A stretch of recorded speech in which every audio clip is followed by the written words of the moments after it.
Good evening, everyone. It's 7 o'clock, and the town board has been in a work session since 6. So hopefully we're all still here. I saw that we are recording this meeting, and we've got a nice big turnout this evening. So if Miranda, you would please call the roll, we can get this started. All right, Mayor Larson, Here.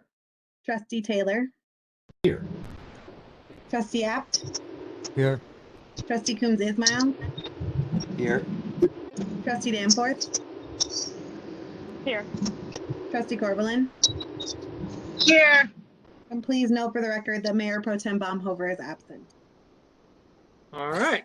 With that, I guess I didn't even mention for the recording that this is the Netherland Board of Trustees meeting of Tuesday, June 1st, 2021. We have four items on the consent agenda this evening. Any trustees have questions or comments regarding those? And I'll just say for the record that when we have passed the final item, I'm going to read the proclamation into the record.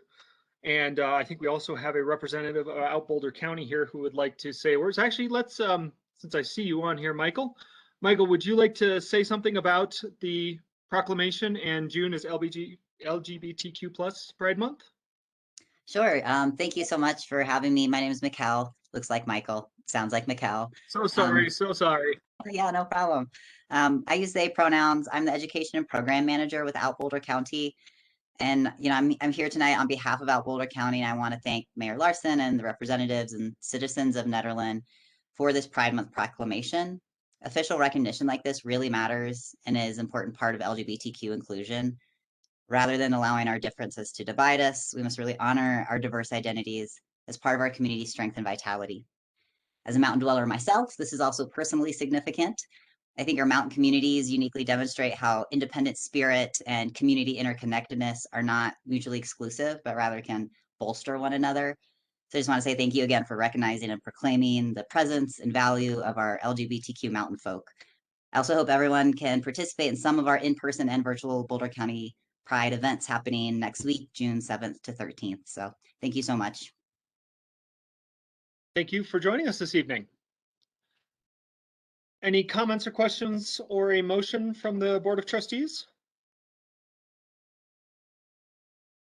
Michelle, this is Trustee Taylor. I have a quick question.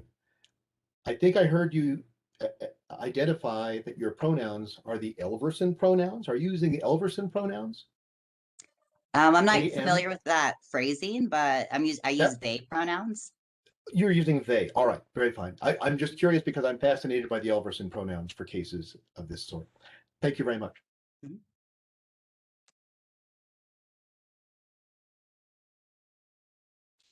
Would you like to make a motion? No, there you go.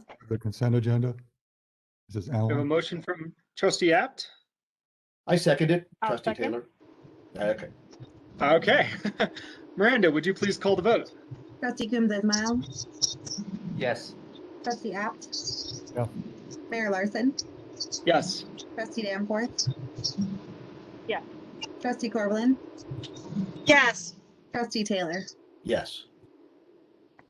Very good. The consent agenda is passed, and I get the joy of reading this proclamation. I always like doing this every year. Town of Nederland, Boulder County, Colorado, Proclamation. Whereas during the month of June, residents of the town of Nederland are encouraged to honor the history, diversity, and resilience of the LGBTQ plus communities. And whereas the town of Nederland has a diverse LGBTQ plus community that includes people of many ethnicities, religions, and professions. And whereas diversity is a community asset that enhances and enriches the lives of all community members. And whereas the fight for dignity and equality for LGBTQ plus people is reflected in the tireless dedication of advocates and allies who strive to make this a more inclusive society. And whereas, despite staying apart from each other to address the COVID-19 pandemic, we remain in this together as a community, working towards a better future.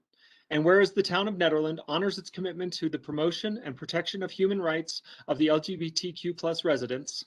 Now, therefore, we of the town of Nederland do hereby proclaim June 2021 to be LGBTQ plus Pride Month and urge all residents to respect and honor our diverse community and celebrate and build a culture of inclusiveness and acceptance. approved and adopted this first day of June 2021. Thank you Hear, all. hear. Here, here, indeed.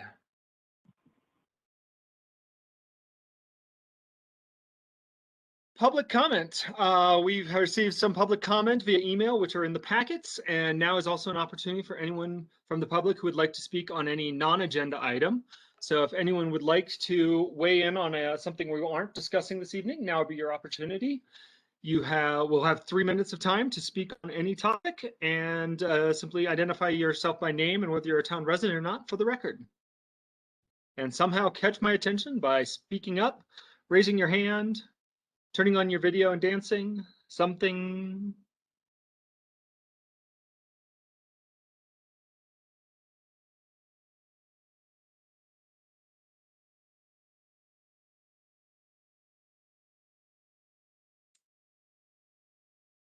I am not hearing or seeing anything. So we will move forward, and we'll of course have public comment on all of the action and discussion items this evening. So we'll move into our information item for the evening, which is a presentation on our town water rights. And I believe, Karen, you're going to introduce our water attorney, correct?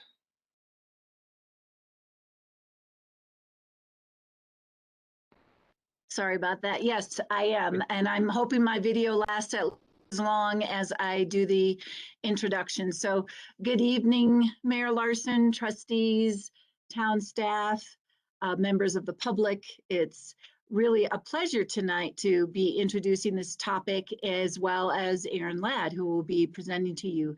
Aaron is a member of our the town's water attorney firm, and Vranish and Raish, and we have been working with them for over 40 years. And when I first started here 4 years ago, Aaron was the one who introduced me to this very in-depth topic about water rights. And I know he's going to do a great job tonight as well, sharing with you more information about the town's water rights and what we go through to basically protect them, and also go through a due diligence to hold on to our conditional water rights. So without further ado, I'd just like to introduce you all to Aaron Ladd.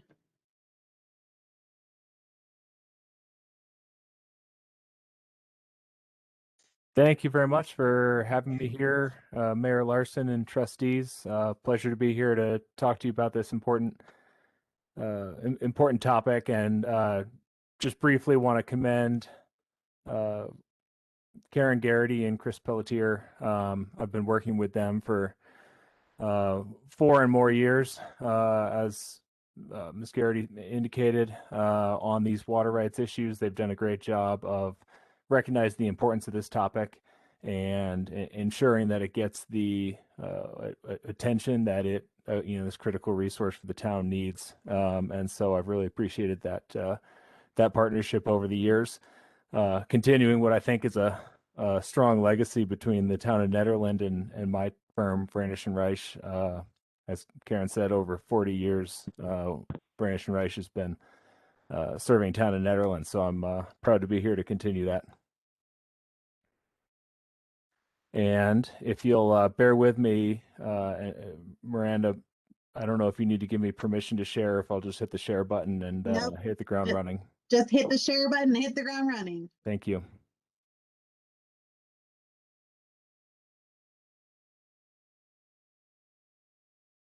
And let me know if you can see that, or if I've made a mess of it. We're still seeing the matrix of video screens.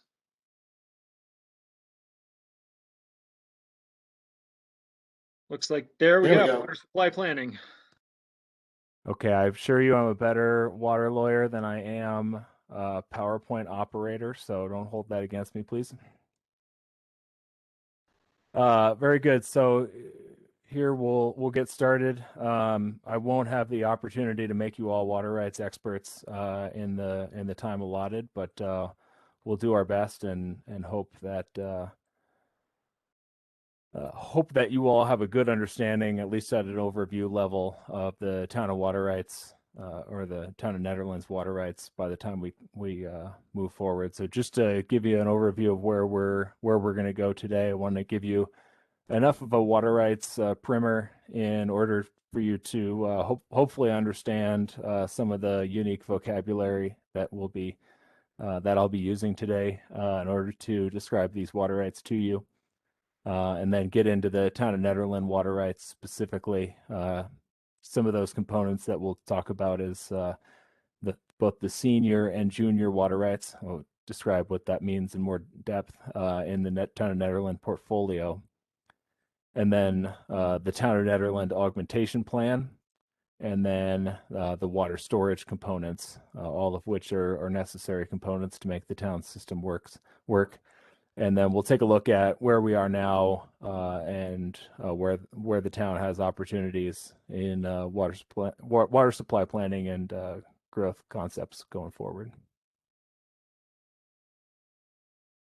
So starting out with the water rights primer, we start out with the key concept for Colorado water rights is the concept of prior appropriation. And this is often referred to as first in time, first in right, something folks often use to describe this mechanism for apportioning the right to use water. And it comes from the state of Colorado's mining history as well. Sort of the scramble to lay your claim on a mining claim is similar to the scramble to lay your claim to the right to use water. And then the other concept that's key to this is that the Colorado Supreme Court describes it as usufructuary. But really, what you get when you have a water right in Colorado is the right to use water and not ownership of water like you would a parcel of land, for example. And so that's an important concept. You have to use water and not waste it in order to have the right to divert it from the stream. And so I'll talk some quite a bit today using the terms senior water rights and junior water rights. And when I use those, I just mean relative to other water rights. But typically, when I say senior water rights, I mean a water right that has a history where someone got to the stream first and started using that water right. And so a senior water right might be one that dates back to the 1860s, for example, and so quite a ways back. Whereas a junior water right is one that is often not in priority, and they may have gotten there in the 1960s, and they were 100 years late to the water use party on Middle Boulder Creek and the South Platte River. And so I'll give you some more context as to what that means in the context of town of Netherlands water rights, but just wanted to give you that concept that senior and junior is sort of relative terms as opposed to absolute terms. And then the other concepts I wanted to touch on briefly is the difference between direct flow and storage. And so direct flow means the right to divert from the river and then put that water to use more or less immediately. Whereas storage is where you divert from the river and put that water in a reservoir and hold that water until it's needed at a later time. And I didn't include it in the slide, but typically direct flow water rights are associated with a measurement such as cubic feet per second. And what that means is just a rate of flow. And if you think of 1 foot by 1 foot by 1 foot cube passing a given point every second, that would be 1 cubic foot per second. And then storage water rights are often measured in what's called acre feet. And an acre foot is an amount of water. If you picture a football field, that's approximately an acre surface area. And then if you picture 1 foot of water piled up on top of that football field, that'll give you an idea of how much water an acre foot is in volume. And so under Colorado law, you get a water court decree. Our whole system is run through a special court designated for water rights, and so division of the district courts. And so you get a water court decree that allows you to divert pursuant to a certain priority. But you can also get the right to divert out of priority through what's called an augmentation plan. And so an augmentation plan allows you to move your water rights around somewhat creatively in order to make sure that you always have enough water when you need it. In order to do that, when your water rights are relatively junior, you need to find a way to keep the river whole. And you do that by replacing your impact on the river in time, location, and amount. And so if you're having a certain amount of impact on the river based on your junior water rights, so long as you make a replacement to the river in order to keep it whole before anyone's injured, then the law provides a mechanism to do that called an augmentation plan. The augmentation plan, sometimes I'm asked, well, why do an augmentation plan instead of just have the senior water rights for the town? And the reason is the difference between diversions and depletions. Diversions is the amount of water that you take at the intake for the town and treat and distribute to the residents. And then you treat that water on the back end and put most of it back in the river. And so the net impact on the river might be only 10% of what you actually take out of the river. And so by operating those junior water rights and then replacing just the 10%, you get to leverage what you have to a greater extent. So we'll see some of that in the Town of Netherlands portfolio coming up. Couple other concepts we need to cover in order to give you a fighting chance of making sense out of the rest of the presentation if you're new to water rights. One is an appropriation of water right. This appropriation of water is the basis of a water right, and it requires two things: diversion of that water and then placing it to beneficial use. And so when you do that, and then you go to water court, you get what's called an absolute water right. The other way to do it is to go into water court first and indicate that you intend to get a water right in the future. And you get from the water court what's called a conditional water right. And so you have a decree for a conditional water right, and you need to prove that you are being diligent in developing that water right in water court every 6 years until you've actually constructed the facilities, diverted the water, and applied it to beneficial use in order to complete your appropriation. So in a way, a conditional water right is holding your place in line until you can complete the appropriation and get an absolute water right. So that concludes the primer section there, and we'll move now on to the Town of Netherlands specific water rights and how the pieces fit together, excuse me. And I refer to this as a portfolio of water rights.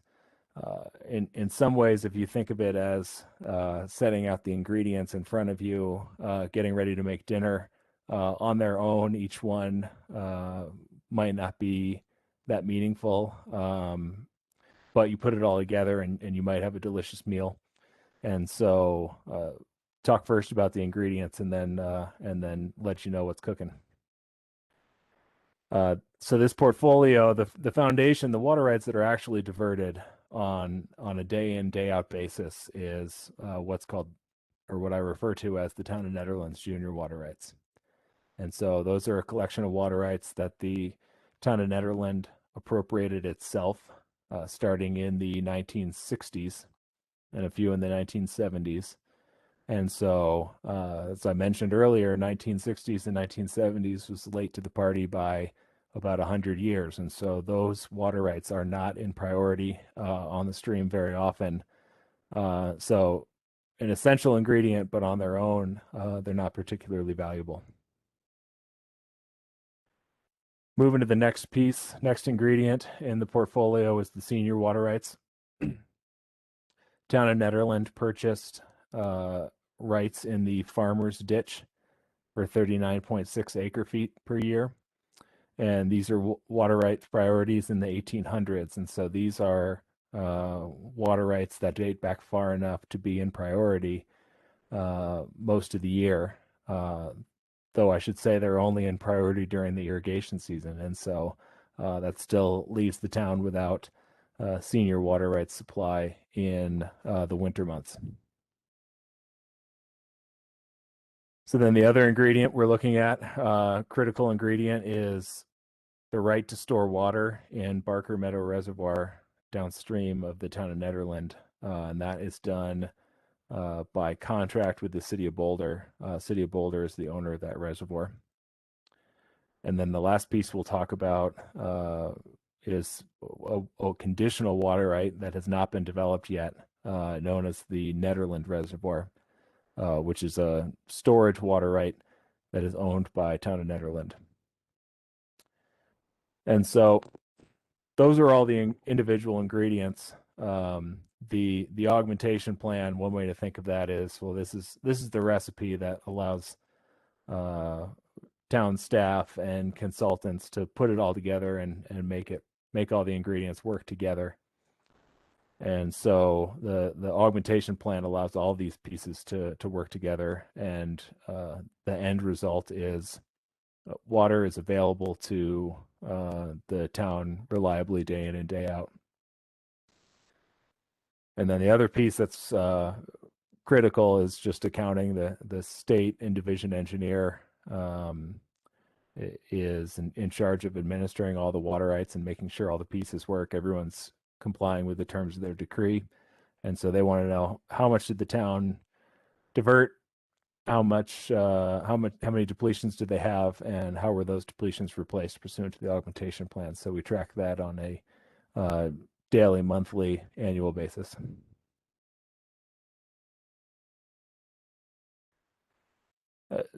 Zooming in a little bit on one of those individual ingredients, we talked about the junior water rights. Again, these are 1960s and 1970s priorities. Junior in the scheme of Middle Boulder Creek and the South Platte River Basin, decreed for municipal uses. And these are the water rights that are actually diverted on a day in and day out basis and delivered for treatment and distribution through the town system. So they're diverted what's called out of priority because they're too junior, but the augmentation plan makes those diversions legal. I do want to point out as I fly through here, if you can see at the top right of this picture, just downstream of the town of Nederland, that's Barker Meadow Reservoir. If you keep that in mind, that'll help orient you to the map on the next slide. And so now you see, you're just looking at Barker Meadow Reservoir at top right. On the last one, now you see bottom left, town of Nederland and Barker Meadow Reservoir on this map. And so far downstream of that is a yellow circle, and that's where the town of Nederland's senior water rights were historically used, the farmer's ditch. And so town of Nederland in the 1970s purchased 39.6 acre feet of the farmer's ditch and went to water court to change that water right from its historical irrigation use at the mouth of the canyon there in town of Boulder to augmentation use as part of its augmentation plan. And so you'll see it's far downstream of the town of Nederland, but still makes the system work.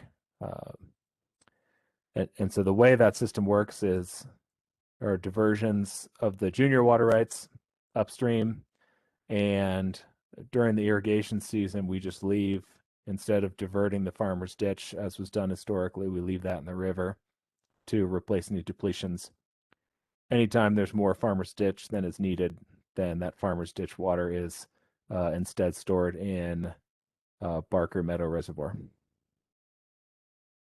And so that hopefully gives you a little bit of a sense of how the pieces fit together. The upstream most junior diversions, the downstream water, senior water rights, farmer's ditch that can be left in the stream, and then when there's excess, store the excess in Barker Meadow Reservoir. After water stored in Barker Meadow Reservoir, that water can then be released to the stream anytime that the farmer's ditch is not in priority in order to replace those junior water rights. Typically, that is in the non-irrigation season.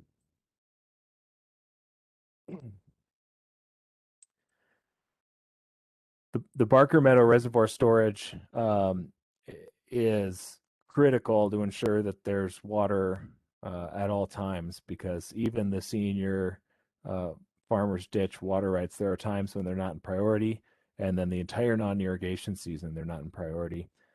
And so the town of Nederland has a contract with the city of Boulder to store water in Barker Reservoir in the amount of 39.6 acre feet. And we'll talk about how much water that is, or how much use it represents. And then the city of Boulder, we coordinate with the city of Boulder on a monthly basis to administer that account in Barker Reservoir, and then to make requests for releases for the town. Typically it's the town's water accountant who makes that request and anticipates where the shortfall is. And the city of Boulder has been a great partner in making those releases for town of Nederland. The shortfall on this water right for the town, I shouldn't say shortfall, but one item to point out about this is that because it's contractual, it's subject to a term that currently expires in April 1, 2026. And so rest assured, that's on the town staff's radar. And Karen Garrity has already been in meetings with City of Boulder to extend that beyond 2026, so that the town has the assurance they need that that contractual right will continue into the future, as it's an important part of the operation of the town's water supply.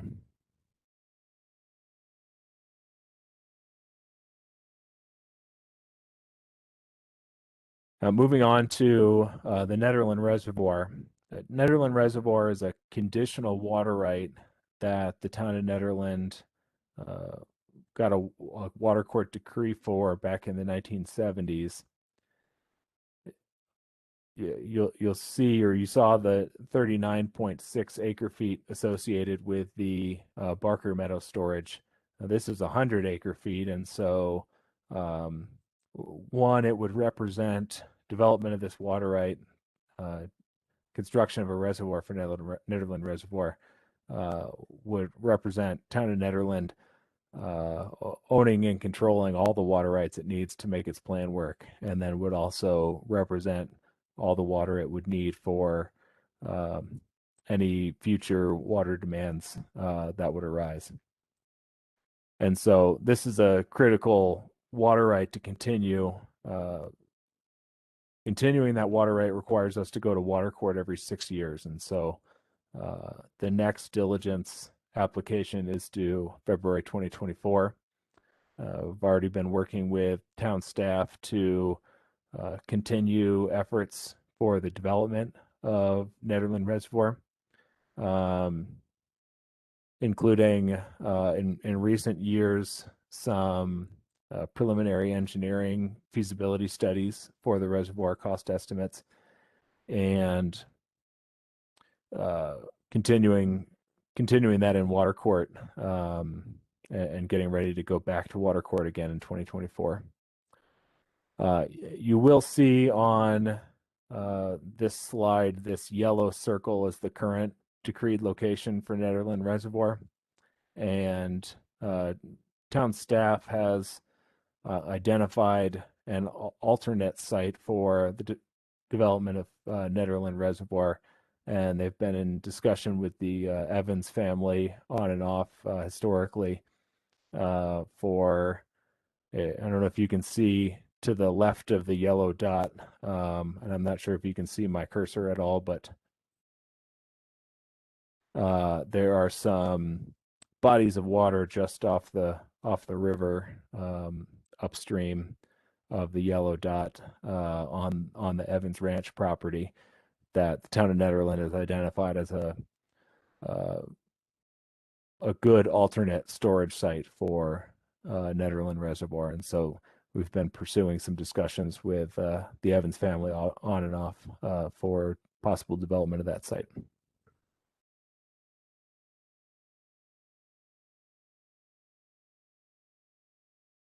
And so that gives you the general ingredients that the town has to work with in order to make its water supply operational. You have the junior water rights, the senior water rights, present storage in Barker Meadow Reservoir, and then the future storage in the Nederland Reservoir conditional water right. And so I wanted to give you some sense of numbers in terms of water use and development, so you get a sense of percent build out and what potential future growth and development could be supported on the current water rights. The current number to use in terms of deliverable water or developable water is 39.6 acre feet. And that's based on both what the farmer's ditch produces each year and then also the storage amount in Barker Meadow Reservoir currently. Of that 39.6 acre feet, in 2020, the current use was 15.4 acre feet. And so that 15.4 acre feet is not the amount diverted by the town. That amount's likely an order of magnitude larger than that, but the amount of depletion that is seen at the stream after the treated water is returned. And so looking at that, we have 24.2 acre feet of essentially currently unused capacity in the town of Nederland's water rights portfolio and augmentation plan. And so to translate that roughly to new development, that's potentially enough water to develop 80 to 100 new taps if the town was just to develop just the housing and supply water for the indoors. I know that seems like it could be a more firmly calculated number, but as you develop new lots, then also the population of the down in Nederland middle school and high school, those numbers go up. That's also supplied by the town, and so it's not an exact calculation, but somewhere in the neighborhood of 80 to 100 new taps or new houses could be developed if it was just residential development. And that I think seems like a lot to me. But if you look at other uses of the water, that water can get used up pretty quickly. And so if you were, for example, to issue taps with outdoor irrigation along with them, then you start to use that water at a much quicker pace. And so if it was just the irrigation, fewer than 19 acres could be irrigated. But if you were to issue both the in-house taps and then also the irrigation, then you'd end up with many fewer additional houses that could be served by this additional water. And then the other item that could use water quite quickly in the portfolio, or use up the remaining water in the portfolio quite quickly, is any evaporation from unlined ponds. And so there's been some discussion over the years about, for example, the ponds on the Evans property, and if those were developed without first lining them, so that they did not intercept groundwater, then likely whatever benefit would be developed from having those ponds could be negated by having to also replace any evaporation from the surface of those ponds. And so the way around that would be to line the ponds as they're developed. And so a couple of points we keep our eye on in terms of development in the town of Nederland. And one of the successes over the years with development has been minimal outdoor irrigation in town of Nederland in order to make the most of the water that's available to the town.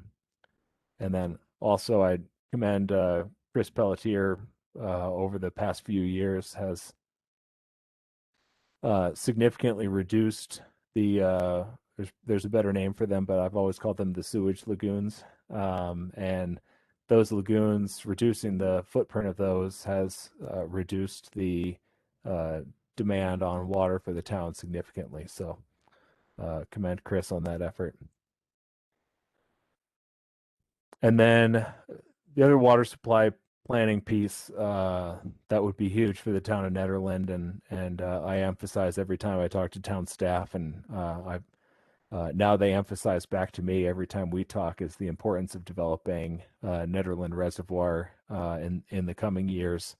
And the benefits of doing that would be really to have the town of Nederland control its own destiny going forward, and not have a significant piece of its water rights portfolio subject to a contractual relationship, even though City of Boulder's been a great partner and very cooperative over especially the past few years, working with the town of Nederland and accounting and making releases when requested.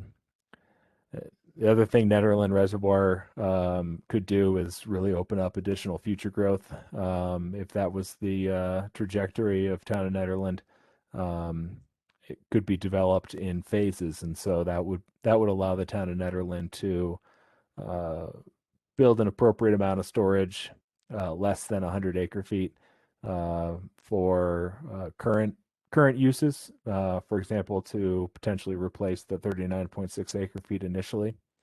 And then as additional water is needed, then construct additional storage, additional cells, for example, in order to grow into that. A hot topic also in water supply planning has been having some off-channel storage, especially with wildfire and other potential pollutant concerns on the main channel. To have the ability to store water off channel and maybe not take water from the river on a given day has some advantages, and helps have a robust delivery system for a municipality. And then we talked about, as that is developed, would need to be lined storage. Unlined storage would create an additional augmentation liability. So with that, if I'm my voice is wearing out, that means you must be sick of hearing me talk, but appreciate everyone drinking from the fire hose with me here on a quick run through the town of Nederland's water rights. I do just want to again commend town staff doing an excellent job to keep their fingers on the pulse of this, and keep it moving forward in the right direction to keep the town of Nederland protected going forward and in a good position. And happy to take any questions anyone has. Aaron, this is Trustee Taylor. I'm still trying to wrap my head around what farmer's ditch is. I saw the yellow circle but I did not see a body of water, which is what I was expecting. Is Farmer's Ditch a source of water, or is it a sink for water that comes out of Barker Reservoir? Yes, Farmer's Ditch is an irrigation ditch, and so it is a head gate that historically diverted water from Middle Boulder Creek and delivered it to land for irrigation. And the concept I flew past without even a mention is how you change an irrigation water right, a diversion from the creek, to something that benefits the town of Nederland. And so the way that was done, or the way that is still done, is you have a diversion like the Farmer's Ditch that historically had a certain kind of impact on the stream because it was diverting, applying that water to irrigation of crops through evapotranspiration and other losses. There is a net depletion to the stream.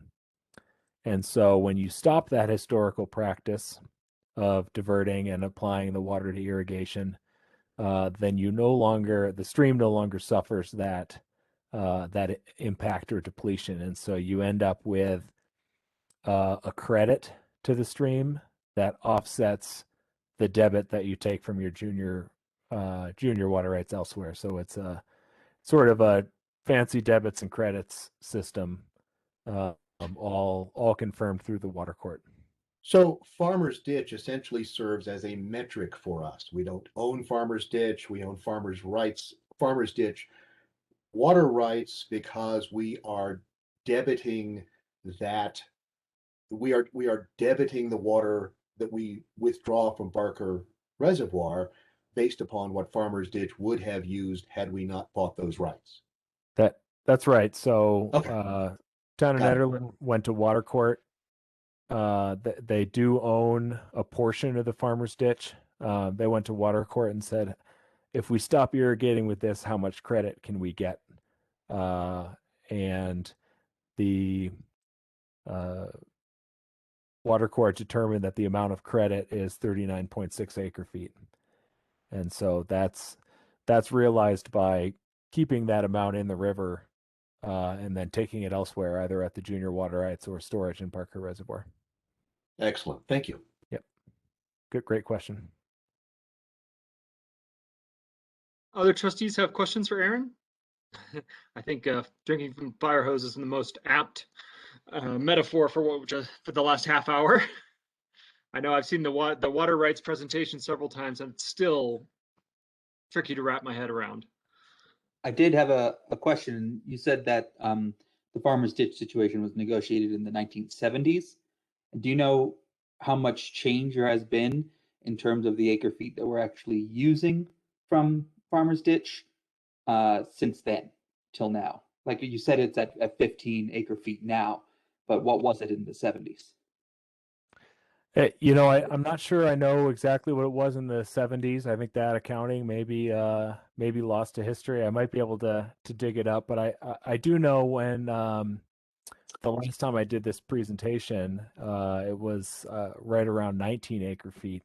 And so taking the sewage lagoons offline was able to move the town from that 19 acre foot neighborhood down to where we are today. And so that's a great development. And my impression, though, is that the overall water use growth and demand in town of Nederland hasn't been that great. Yeah, it's just interesting to know how much things have changed over these periods of time, Yeah. so that when we're making decisions about what we might do in the future, we kind of understand the scope of growth and development that that the water usage would kind of indicate. So thanks for at least trying to clarify that a bit. And I can give another comment on that. There was a provision in the augmentation plan decree that town of Nederland would need to come back into water court and confirm with the water court that all of the needs were still met um, as of I can't remember if it was 2017 or 2018. After the pandemic, there's only pre-pandemic and post-pandemic now, but we did file the appropriate pleadings and have the court confirm that the augmentation plan is still functioning as expected, and that the town hadn't outgrown it. And so that was an important hurdle a couple few years ago.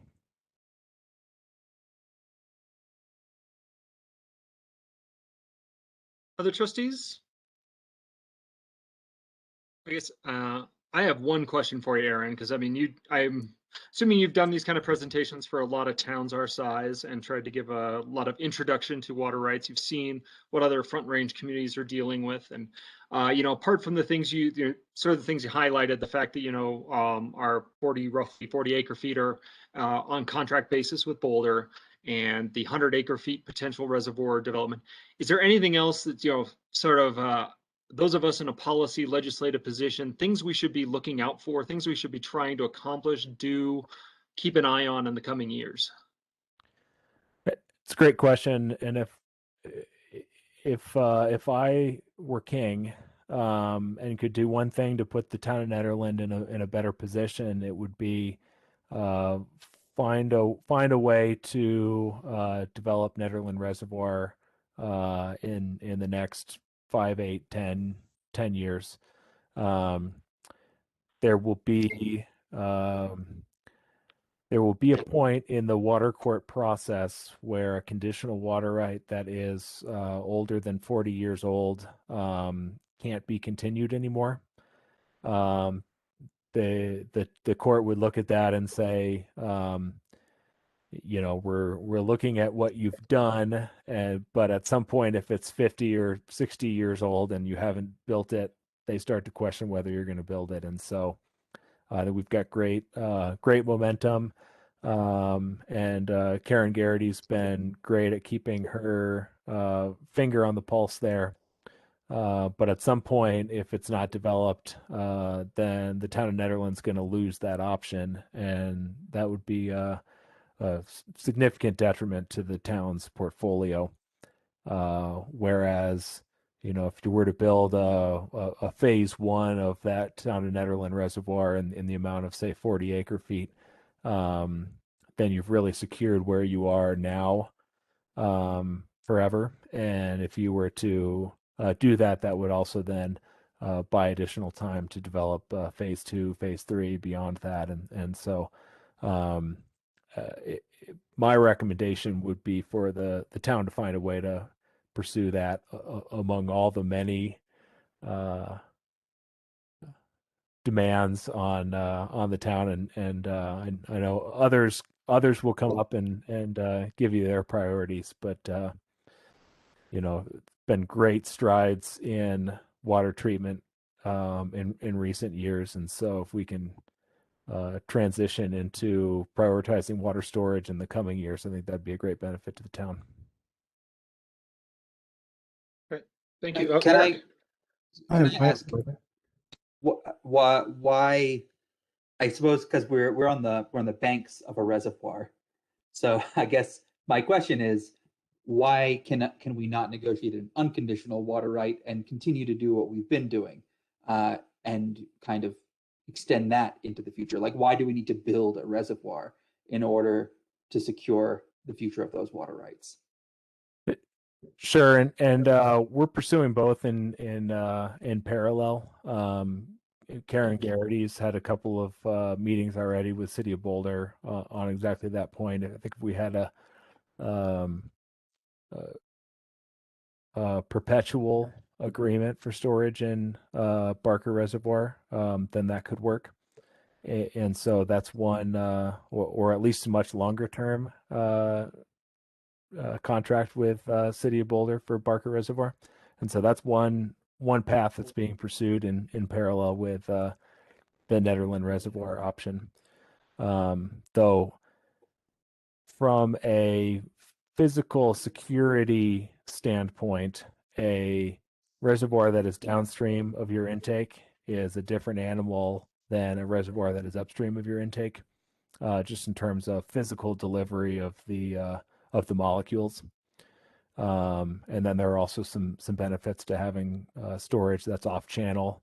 Some municipalities, I think, City of Fort Collins is a recent example. You know, when they have forest fires up gradient, and they have those runoff events where you get the soot and everything coming through the intake, then having that off stream storage where you can isolate the good water from the bad during those events is beneficial. But that's probably more Chris Pelletier's area of expertise than mine. But I know that's a common benefit to having off-channel upstream storage.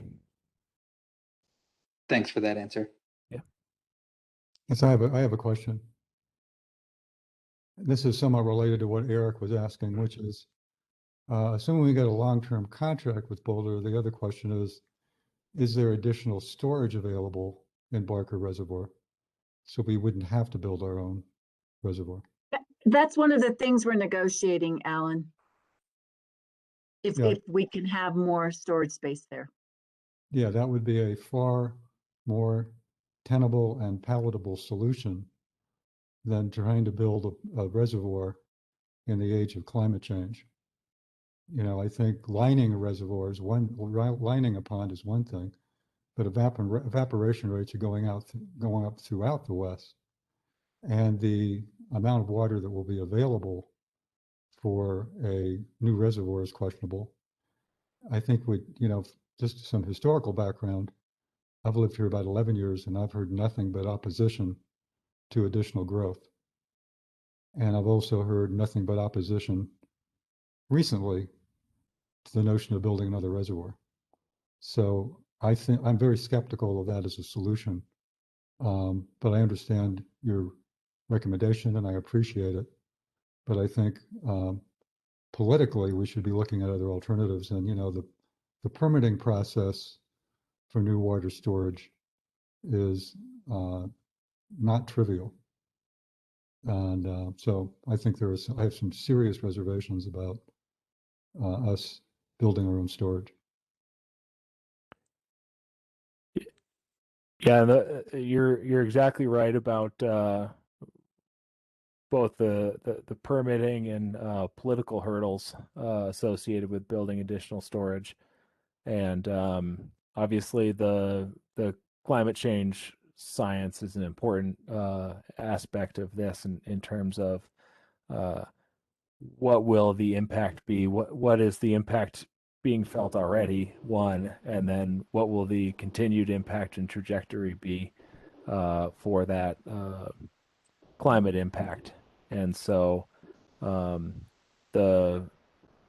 and not being a climate scientist, but interacting with a number of municipalities who are planning for climate change, the general trajectory that's anticipated is earlier runoff, faster, followed by dry periods.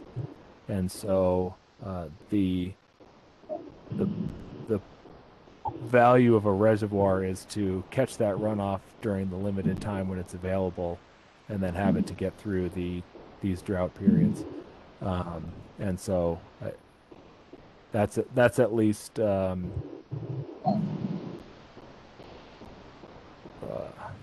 a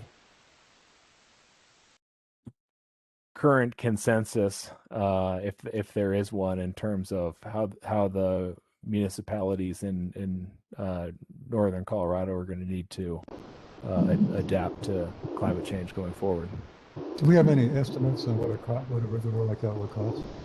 I mean, that's every reservoir I've looked at. I lived in Fort Collins for 30 years, and their reservoirs, the new ones proposed, have gone up probably 100% in terms of estimates of cost, starting with 200 million going up to $1 billion over 20 years. So I think that's another issue that could we even afford it? Yeah, and Karen or Chris, do you have that figure for the phase 1 from the feasibility study handy by chance?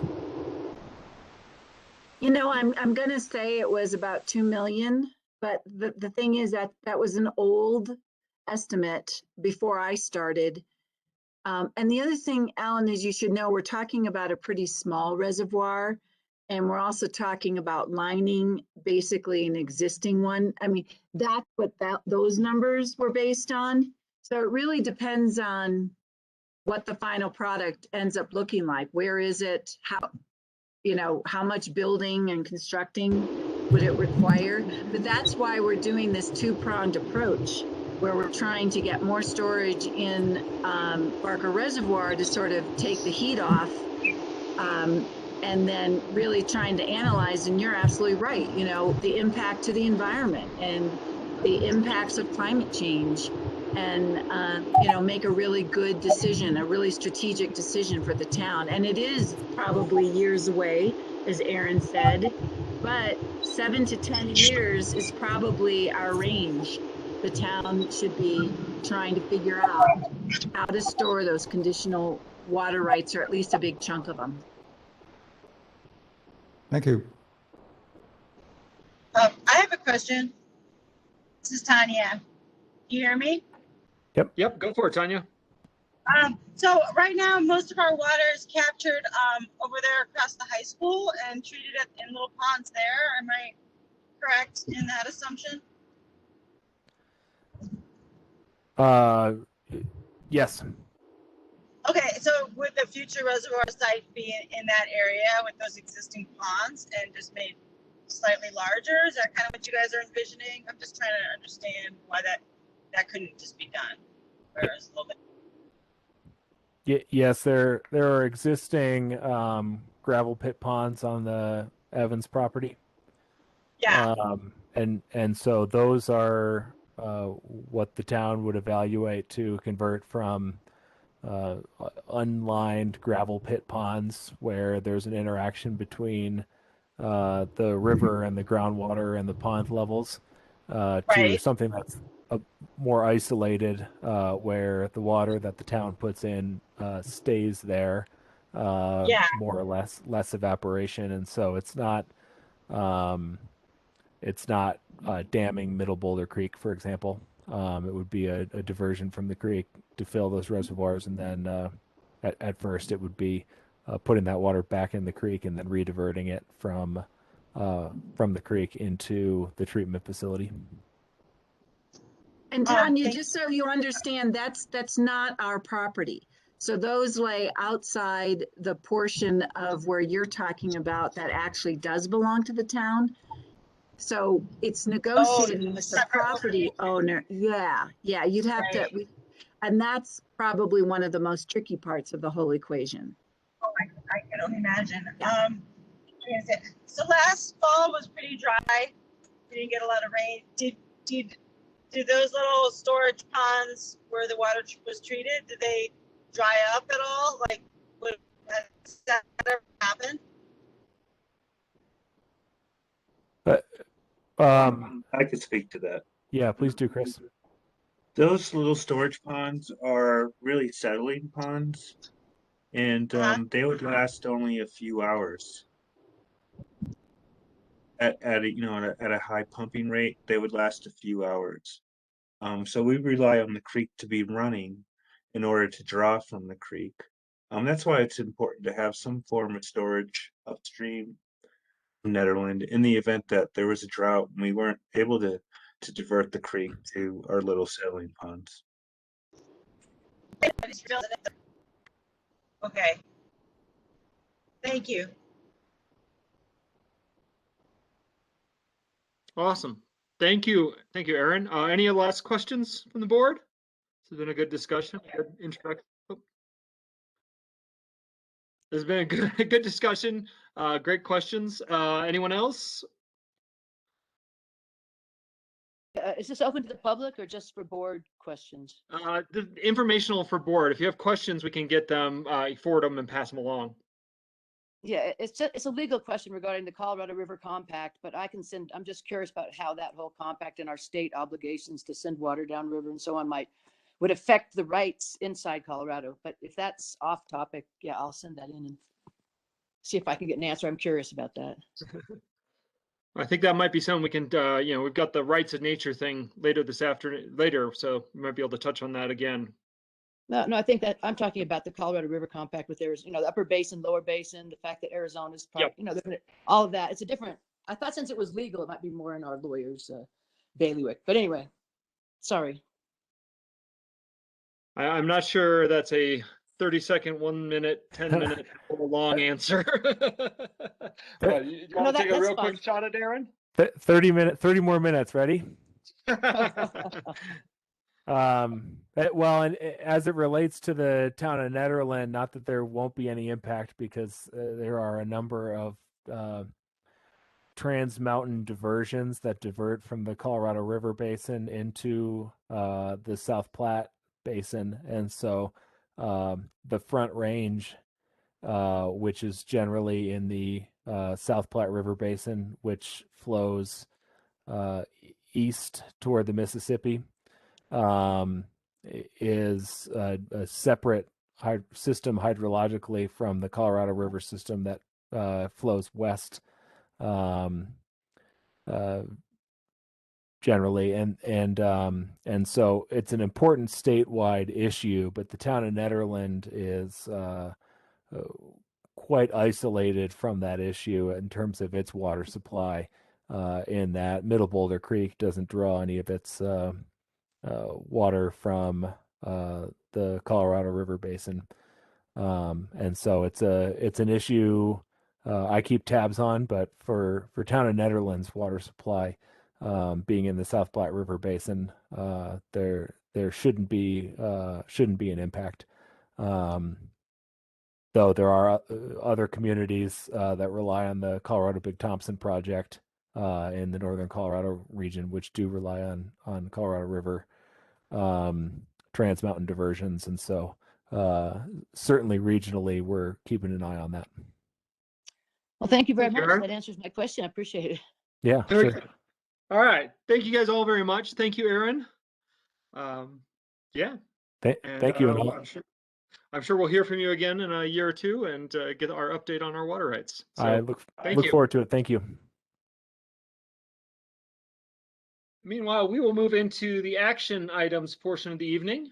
And our action items this evening are all about personnel and appointments to our boards. And we're going to take a first shot here with appointments to our Board of Zoning Adjustment. And I believe these are the next three are going to be all introduced by Miranda. Yes, thank you. So this evening there are 3 advisory board appointments, and I did break them out just so we can move through them. The first one before you is an appointment to the Board of Zoning Adjustment. The Board of Zoning Adjustment is an appointed board which reviews zoning variance requests. The board members must be residents of the town of Nederland, and we have 2 vacancies. We have 1 board member vacancy, which would serve a 5-year term, and we also have 1 alternate, which would serve a 2-year term. Mark Maul, who is currently the vice chair and was recently reappointed as vice chair, occupies the board member position, and Karen Fletcher had occupied the alternate. Karen Fletcher has opted not to seek reappointment, but Mark Maul is seeking reappointment, and he is on the phone with me right now, so should be able to speak should you have questions for him. We see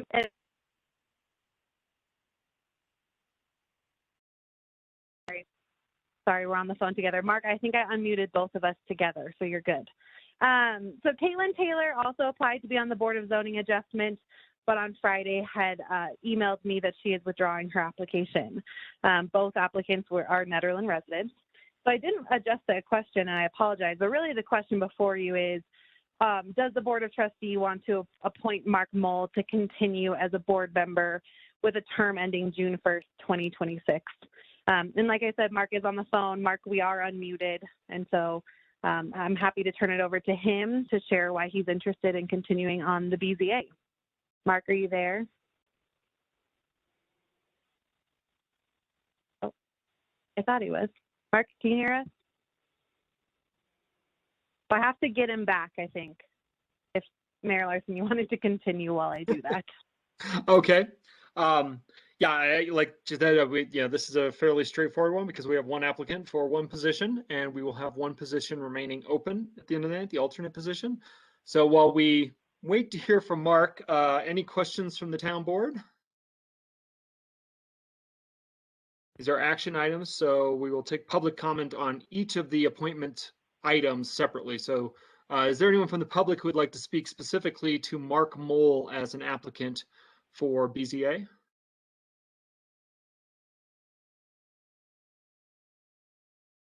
This is Billy Giblin, 196 South Tilden Street.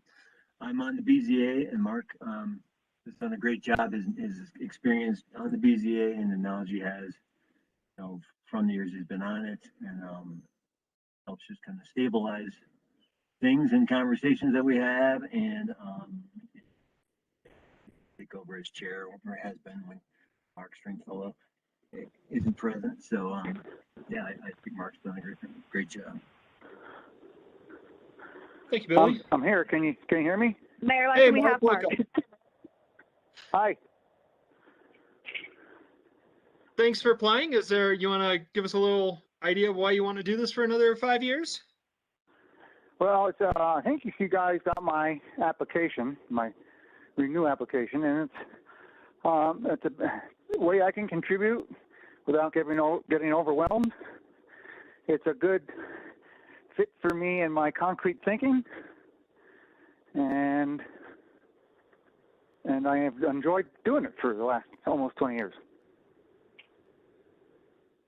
Well, we thank you for having served for this long and for continuing to serve. Oh, you're welcome. Any board members have questions for Mark? Or we could look for a motion to appoint. This is Julian. I move to appoint Mark Maul to the Board of Zoning Adjustment. And I would second that. We have a motion and a second. Miranda, would you please call the vote? Trustee App. Yes. Trustee Danforth. Yes. Trustee Coombs Ismail. Yes. Mayor Larson. Yes. Trustee Taylor. Yes. Trustee Corbin.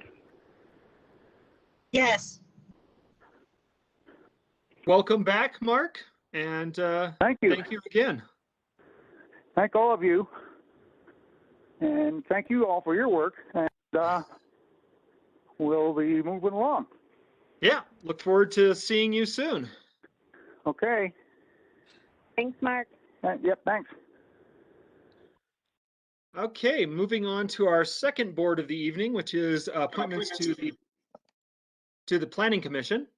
And on this one, we have 2 open seats and 4 applications. Is that correct, Miranda? That is correct. Can you hear me? Yes, we can. Okay, I just went from my phone back to my computer. Okay, so Planning Commission, as Mayor Larson stated, we have 2 vacancies, and we have 2 individuals seeking reappointment as well as 2 additional applications. The Planning Commission is also an appointed board which reviews developments and land use codes specifically to their purview of land use and zoning. Again, the board members must be residents of Nederland, and each one serves a 4-year term. The terms that have expired are Commissioner Giblin and Chair Williams. Steve Williams was appointed to chair at the beginning of the year. Both are seeking reappointment. And then we also received additional applications from Constance and Alexis, who I believe are both on the call here. I think with Alexis, Constance might be there as well. Is that correct? Yeah, that's right. Okay, perfect. And then Kaylin Taylor did also apply, but withdrew her application. And so you do have all 4 applicants, Mayor Larson, if you'd like them to speak to their interest in being on the Planning Commission. That would be great. That sounds like we had Lexi and Constance. You guys want to kick it off? You were off the mute. Sure. I'll go first. So we're both somewhat new to Netherlands. We moved here last October and have been really looking forward for a while to move out here. I am a grad student at CU pursuing a PhD in applied math, and before that, I spent 5 years working at a policy research company doing statistical analysis. And so I am very interested in joining the Planning Commission, and I would say that my primary interest is helping drive the town development in the era of climate change. And I understand that there's 2 incumbent, and so I'd, even if this doesn't work out tonight, I'd be really interested in finding ways to be involved even beyond the Planning Commission. Yeah, and same here. So I am background is an engineer. I speak a lot of languages. I worked on wind, solar, fuel cell, and hydrogen mostly right now as a technology.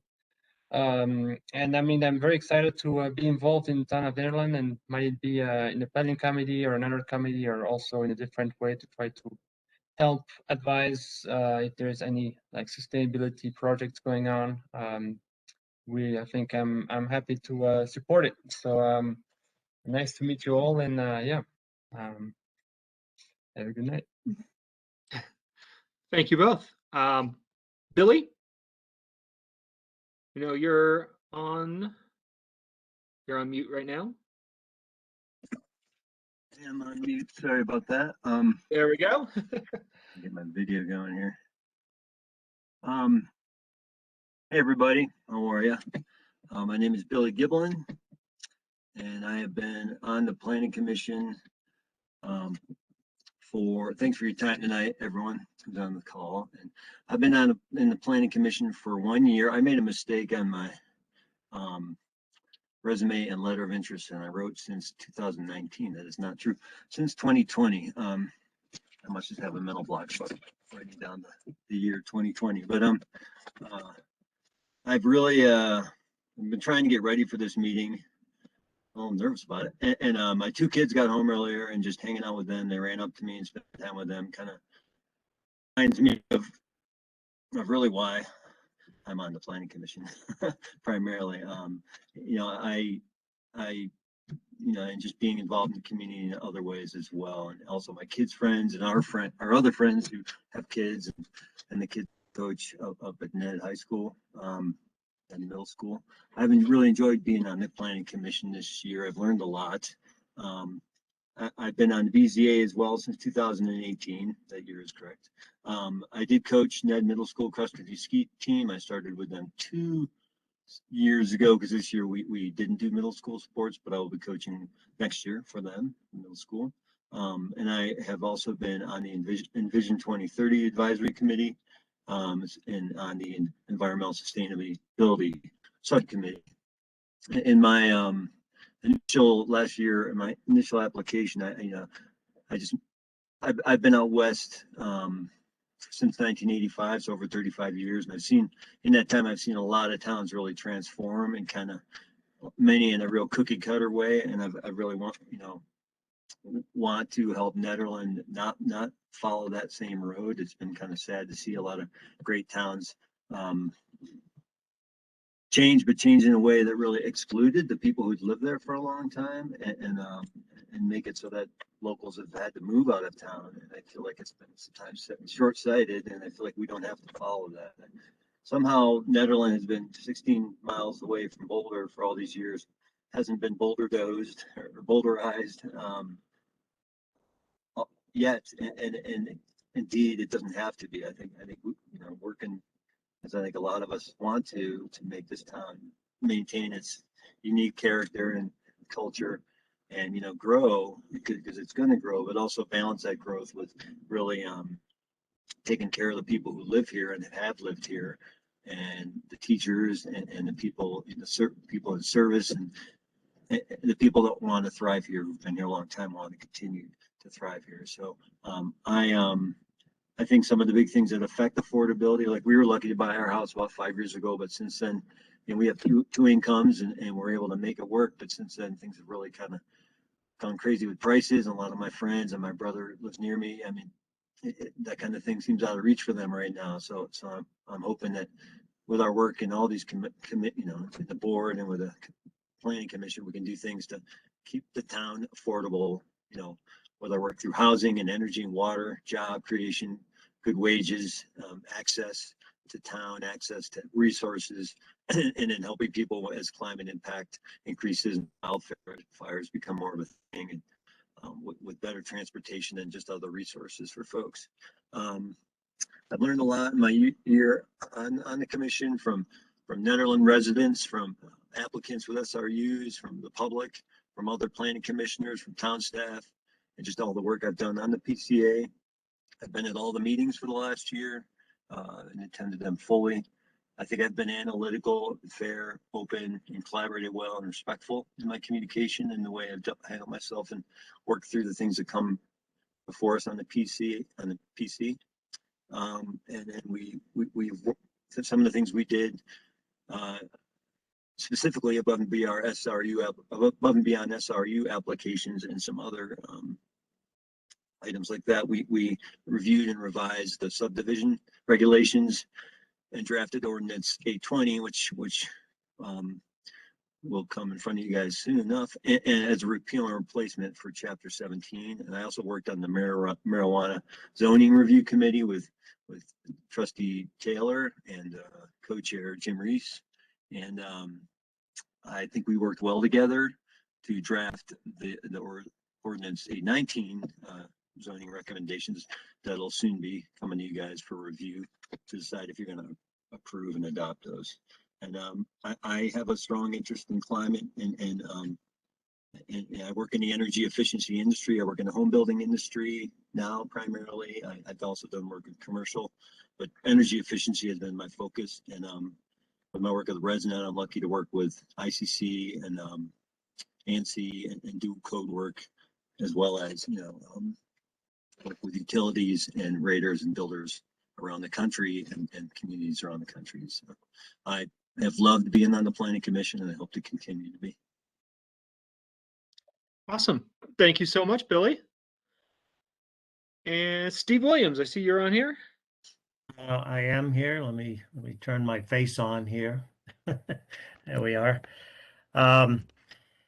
Anyway, yes. So as Miranda pointed out, I'm currently the chair of the Planning Commission, having been elected in back in January, and then for the previous 5 years, I've served as the vice chair under Roger Cannell, and so I won't. I'll try to be a little bit brief because I think most everyone on the Board of Trustees already knows me, and I've worked with many of you.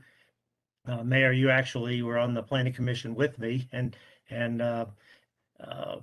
also Lindsay. But anyway, I am seeking yet another term. I do have some unfinished business that I would like to finish up. As you know, we have the town comprehensive plan is up for rewrite.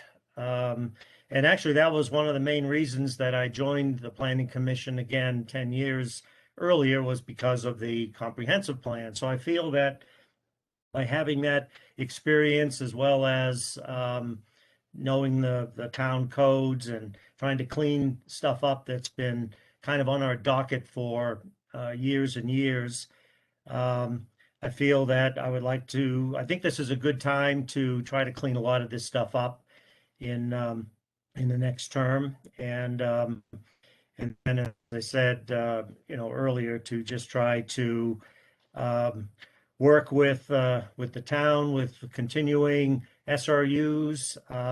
I feel our Planning Commission has great chemistry. We've gone through a lot of changes. You've heard, Billy's comments, and we have a lot of good commissioners like Billy that work very well together. And as you know, having that chemistry and the ability to work together and to prepare a recommendation for the Board of Trustees is extremely important. I feel honored to be able to do this and to contribute to the town and to the Board of Trustees and to the citizens of Nederland. So I am seeking reappointment. Thank you, Steve. Hard to believe it's been that many years since we were all on the planning commission together. Yeah, time goes by, doesn't it? Sadly. Thank you guys all. Does any of the board members have questions for any of our applicants?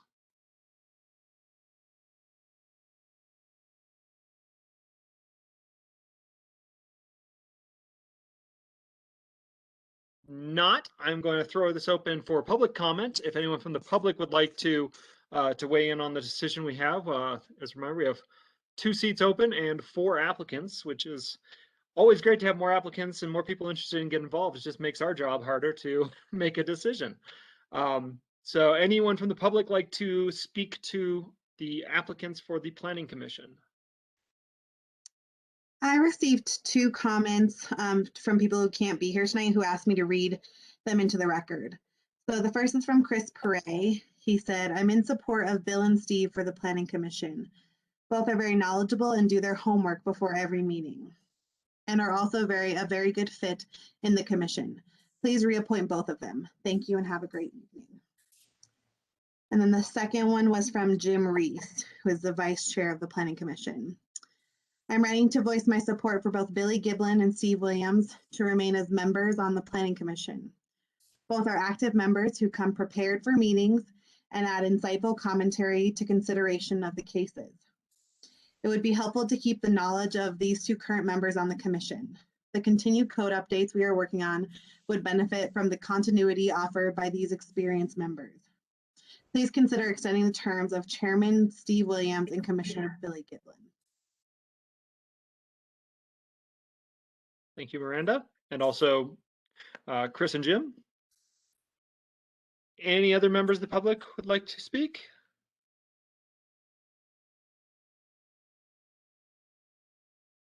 Not hearing or seeing anything. I will bring this back to the Board of Trustees for any discussion, or if anyone would like to make a motion. Just like to say how excited I am that both Constance and Alexi applied for this position. I think it's just amazing that you guys moved up here and immediately wanted to get involved so quickly at such a high level. And I really look forward to meeting both of you and speaking with both of you more about participating in town governance. But I would say that I'm erring on the side of reappointing both Billy and Steve to the Planning Commission at this time. Thank you. Any other, Tanya? Well, I didn't want to just back up Eric on that. Do you guys hear me? Yeah, so we can hear you. I think it's great. The more community involvement, the better. And it seems kind of short sometimes in that. So I want to thank them for putting their hats in this ring right now. It's great to see the energy.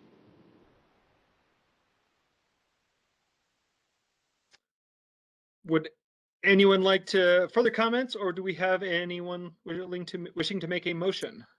Mayor Larson, this is Julian. I have a question. How do we Yes. typically do this? Do we motion for each individual and then vote on the individual?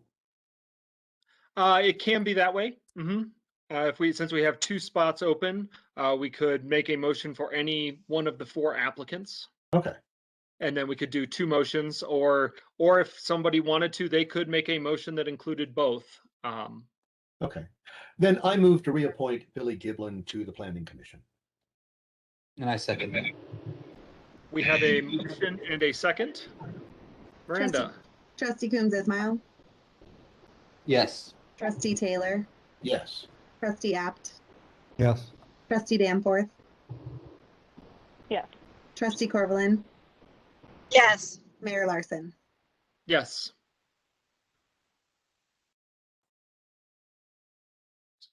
Thank you, guys. I really appreciate it.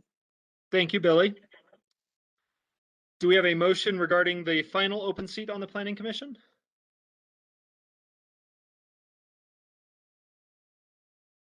I would motion to reappoint Steve Williams to the Planning Commission. Second. We have a motion from Trustee Coombs Ismail, a second from Trustee Apt. Trustee Taylor, Yes. Trustee Danforth, Yes. Trustee Apt, Yes. Trustee Coombs Ismail, Yes. Mayor Larson, Yes. Trustee Corvallin. Yes.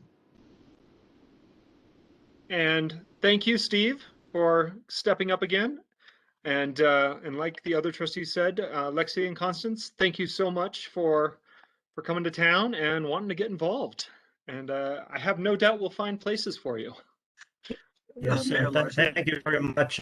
And I would like to invite them to come to some planning commission meetings and become involved and learn more about the town activities and so forth. And as I said, we do have openings periodically, so you know, keep that resume sharpened up. Definitely. Mayor Larson, I just wanted to ask, or just 2 years ago when Linda and Stephanie were up for reappointment, and I put my hat in the my name in the hat. How do we say that? To be put on to be appointed on the commission, and at the time they were reappointed, which was great. And you had talked about the possibility, you guys at the time, of an alternate position, which I know that you said it would take some work on your part initially, and then on the board's part. But I guess I'm just kind of reminding or thinking of that, and, you know, with regards to Alexi and Constance, and you know, just to, because I did start going to planning commissions, you know, and just the alternates like we have on the BZA, you know, do serve a good role, and it really does allow you to really get to understand the planning commission. So just throwing it out there. Yeah, I think that was something we talked about, and I think that might be something that fell to the wayside during COVID. And A little busy. yeah, thanks for the reminder on that. We should take a look at it again and see about adding alternate seats, and if that's something we want to do as a board. Yeah, this is Alan. I really like that idea. I was an alternate to the planning commission in Fort Collins, and I found it to be very rewarding. And a lot of times when people didn't show up, I got to vote. So I think it's viable. And, you know, and I think that my experience with boards and commissions is you rarely get everybody there, but you usually get a quorum, and sometimes you don't. So I just think it makes a lot of sense to have an alternate position. So good suggestion. Thanks, Billy. Thank you all. I appreciate it. We appreciate you stepping up again. Thanks. All right. The next board we're looking at is Sustainability Advisory Board. Miranda. Yes, so this again is an appointed board that advises the Board of Trustees on issues of sustainability, conservation, and renewable energy in town facilities and operations. The SAB members serve for 3-year terms.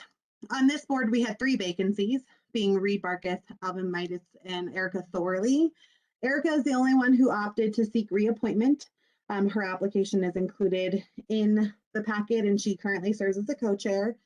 And Constance and Alexi also expressed interest in SAB as well, so their applications are in, as well as Elizabeth and Greg. And my assumption is Greg is on with Laura here, so hopefully that assumption is right, and they can share why they're interested in being on SAB in whatever order Mayor Larson prefers. Well, let's start with the current co-chair, Erica. Thanks, Mayor Larson. Thanks so much, everyone. It's great to be here talking with all of you again. And as I was sitting here listening to other folks talk, I was thinking about why am I so inspired to be part of this board and to continue being part of this board. And I think it really started with going to my first Sustainability Advisory Board meeting with this dedicated goal of passing a resolution for 100% renewable energy. And at the time, we were hoping to do that by 2030, which thanks to Mayor Larson, he cut our time by 5 years. So we had to move even faster. But that was really the start. And that was my first meeting of really feeling that energy and that inspiration around sustainability in the town of Nederland. And since then, that was in 2017, there have been countless initiatives from this board and from residents and from town staff and from Board of Trustees that have come through the Sustainability Advisory Board that have continued to motivate me and motivate our board and motivate the public and inspire people along the way. And that's really why I'm here tonight, hoping to continue on this board. It's something that I'm very passionate about. My real energy is in renewable energy, obviously, 100% initiative. And I've learned so much being part of this board. I have a background in medical anthropology. I did do some fugitive methane emissions work for NOAA a number of years ago, studying different oil and gas basins around the country. So I have a little bit of a professional background in it, but have learned just so much being part of this board and all of the amazing experts in our town that are already so inspired by sustainability and bring so much to the work that happens in that. So I'm excited to continue my work on the SAB. I think my hardest part with being on the SAB board is saying no to things, because there's just so many great things to do. We've got so many fun events, like today with the library party. We were there talking about solarize and planting flowers with kids, and the cleanup day coming up this weekend. There's just so many things to do, and I appreciate the many applicants for the SAB board.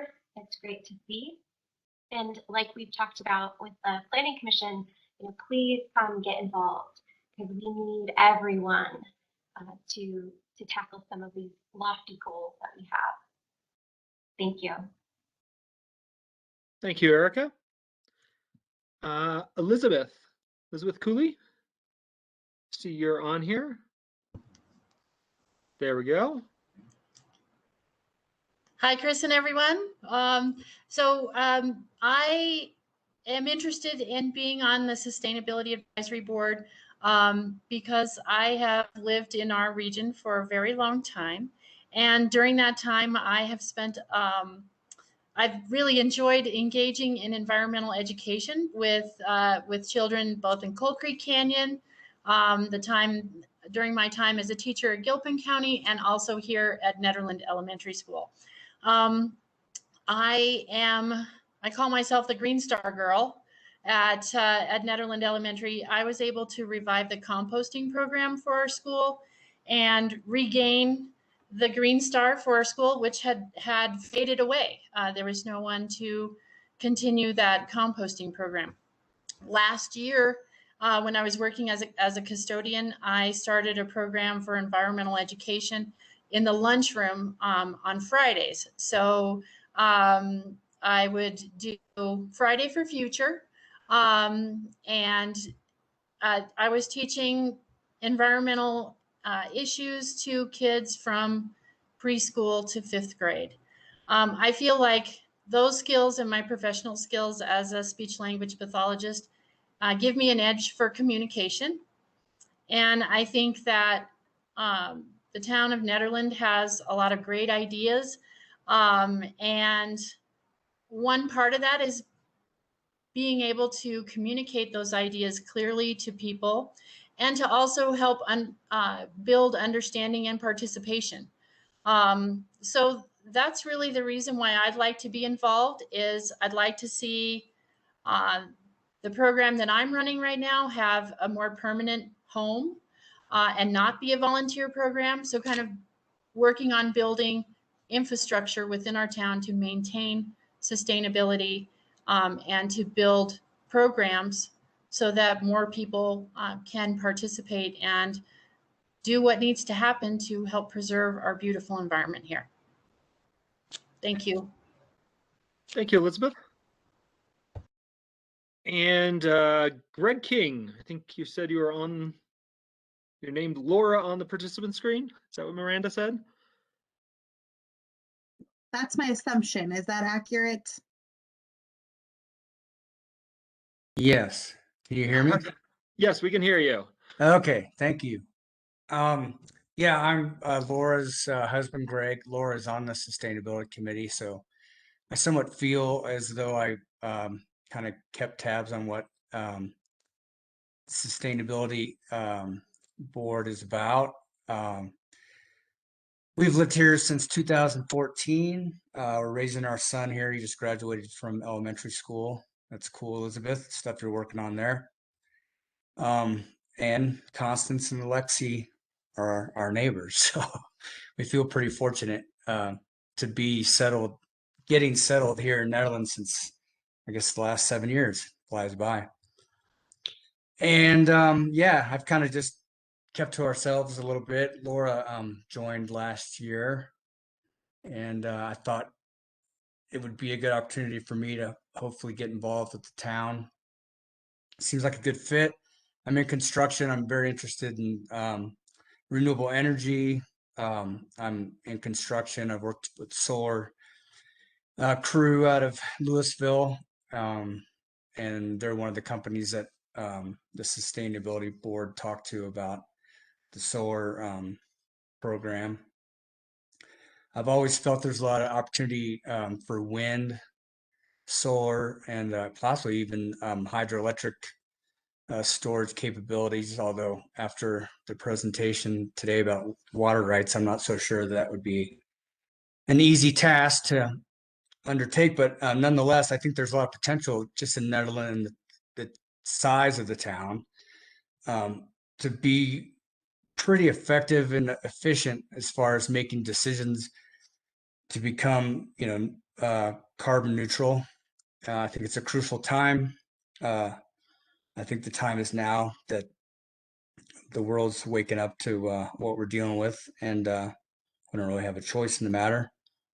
And I've never gotten involved with the community. I feel like I work well with people. I feel like I understand the current goals of what the board is working towards, and I'm more than happy to help facilitate those goals. But I also see like a larger picture too. And Alexi and I have had some conversations about his knowledge, and both of them are amazing people. And I think that moving forward, the time is now for people to start stepping up. And I decided to throw my hat in to the ring, or whatever the phrase is, and hopefully get involved with Netherlands. It's a town I love, and we're raising our son here, and I don't see going anywhere, so it just seemed like a good fit. And that's why I am running. So Thank you very much, Greg. All right, Chris, thanks. And once again, Constance and Alexi. Yeah, we are involved with the sustainability committee I'll speak for myself.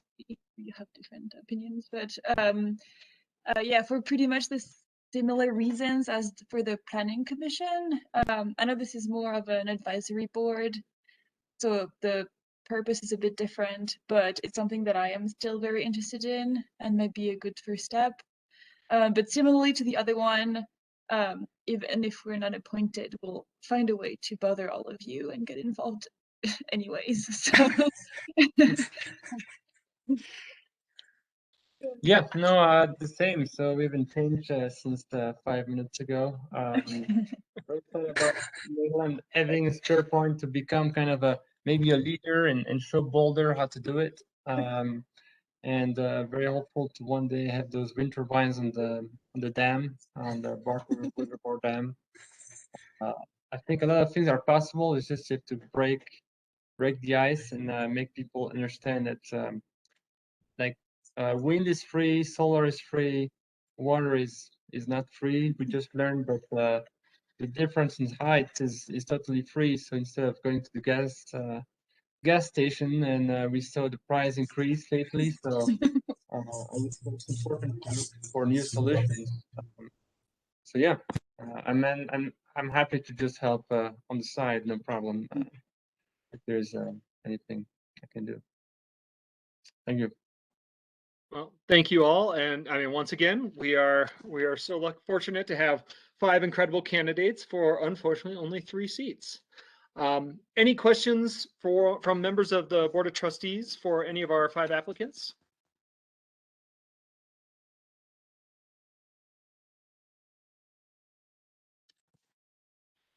Do we have anyone from the public like to speak on this item, on the appointments to planning or to the Sustainability Advisory Board? This is Miranda. I received a comment that's been asked to read into the record from Melody Baumhover. She's a Nederland resident.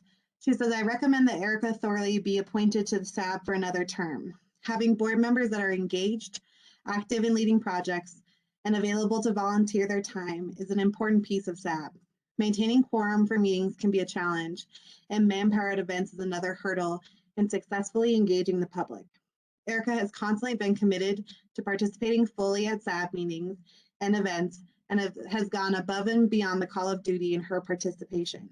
She's often there to help start a project and to pick up the slack if needed. Her passion for sustainability is inspiring, and her engagement in discussions always involves thoughtful consideration of the topics at hand. Thank you for considering Erica for reappointment to the SAB. Thank you, Melody. Anyone else from the public?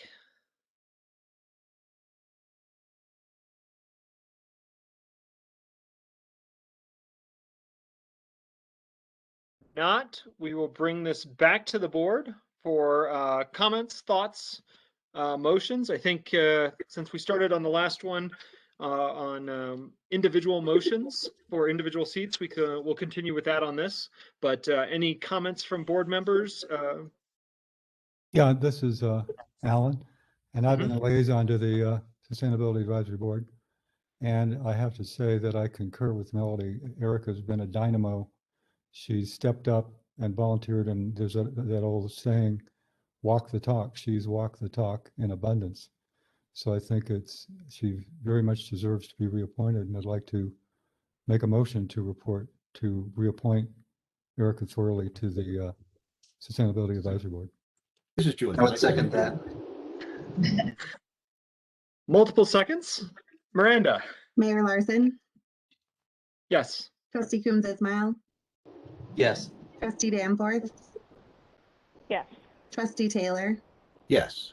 Trustee Corvallin, Yes. Trustee Apt. Yes. Erica, thank you again. We have Thank two you. additional. Sorry. Sorry, I was gonna say we have two additional seats. I was just going to say that I was extremely impressed by Elizabeth Cooley's application. It was comprehensive. It demonstrated a long history of promoting sustainability in the community, lots of accomplishments on that front. And I think that it would make sense to appoint Elizabeth Cooley to the Sustainability Advisory Board. So I would motion to appoint Elizabeth Cooley to that board. We have a motion and a second for Elizabeth Cooley. I will Mayor second Larson. Oh, Sorry. Mayor Is that a Larson. question? Yes. Okay, Trustee Danforth, Yes. Trustee Apt, Yes. Trustee Taylor, Yes. Trustee Corvallin, yes. Trustee Coombs Ismail. Yes. Thank you, Elizabeth. I thank I'd like you, to make a everyone. I motion. really appreciate it. I would like to bring up Constance Delanoy. Her background in evidence-based processing and math, I think, is a very interesting addition to the Sustainability Advisory Board because it is often a very technical question. Often very technical decisions need to be made. So I would like to move that we appoint Constance Delanoy to the Sustainability Advisory Board. Do we have a second? Second. We have a motion and a second. Mayor Larson, Yes. Trustee Danforth, Yes. Trustee Apt, Yes. Trustee Coombs Ismail, Yes. Trustee Corvallin, Yes. Trustee Taylor. Yes. All right. And yeah, congratulations, Constance. Erica, Constance, Elizabeth, thank you all very much. Alexi and Greg, you're not getting out of this scot-free. We're going to track you down and get you involved in other ways. But really appreciate you guys stepping up and applying for this. Yeah, I'd like to say as a liaison to the board that I would really welcome Greg and Alexis to the meetings. You know, the meetings are open to the public. The discussions are open to the public, and we would welcome your input and participation.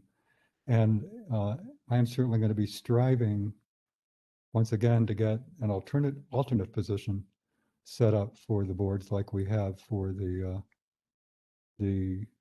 was it DVA? In any case, so I would encourage you to come and thank you very much for applications, because you're both very well qualified to be on the board as well.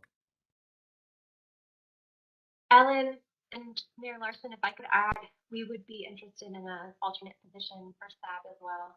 That would be very helpful. Computer, baby. You guys don't need to stay tuned, but I've actually gotten here notes on my pad. During other business, I want to bring up the idea of alternates and getting that on a future agenda here. So I already got that notes for both Planning Commission and SAB. So great. Thank you. Thanks, Erica. Thank you very much for your support, and I'm very excited to contribute to the town. Thank you all very, very much. Thanks for giving me the time, Alan. It's thoughtful, and yeah, let me know. I'm open my time, and thanks for letting me have my moment of thoughts, I guess. Thank you very much, Greg. Okay, fourth action item of the night, yet another personnel decision. This one I think might be the reason we have what I believe might be a record number of attendees for a town board meeting tonight. So welcome everyone. And so we're going to be going into the next steps in the town administrator hiring process. For those of you who've been through this or been part of this over the last month or so, as we're all aware. In town meeting. Sorry, hot mic. As you're aware, unfortunately, our town administrator, Karen Garrity, is going to be taking a year on in a couple months and will be moving on from the town of Nederland. So we've been looking for a replacement. I want to thank the members of the hiring committee that really helped narrow down the incredible applications we got. Trustee Eric Coombs-Ismail, Town Treasurer Rita Six, Town Marshal Larry Johns, Steve Williams, and Tom Mahawald, and Claudia Schaffler all helped us take a look at the 15 applicants that applied for the position, narrowed that down to 7 of whom that met the necessary requirements for the job. And then that hiring committee narrowed it down further to 2 incredible applicants, both of which we would be incredibly lucky to have as our next town administrator. The town board had a work session earlier this evening, starting at 6, to discuss this, to lay out if we're ready to move forward in the hiring process. Held a public discussion on our feelings about the 2 candidates and where we were leaning. We also addressed some misinformation about conflict of interest that has been rolling around. It was on record that all 6 trustees have no conflicts of interest and feel they can fairly and impartially judge the 2 candidates that we have before us. And so we're here now to look at moving forward, potentially taking a vote this evening on putting forward an offer to either of the 2 finalists for town administrator, Ray Rears and or Miranda Fisher. So what I'm gonna do is I'm gonna open this up to the town board. We'll have each town board member, board of trustee member, speak for a moment, give their views. We'll then take public comment, of which I think there might be a few members who would like to speak, and then we'll bring it back for a discussion. And at that point, we can determine if we are ready to make a motion and call a vote or not.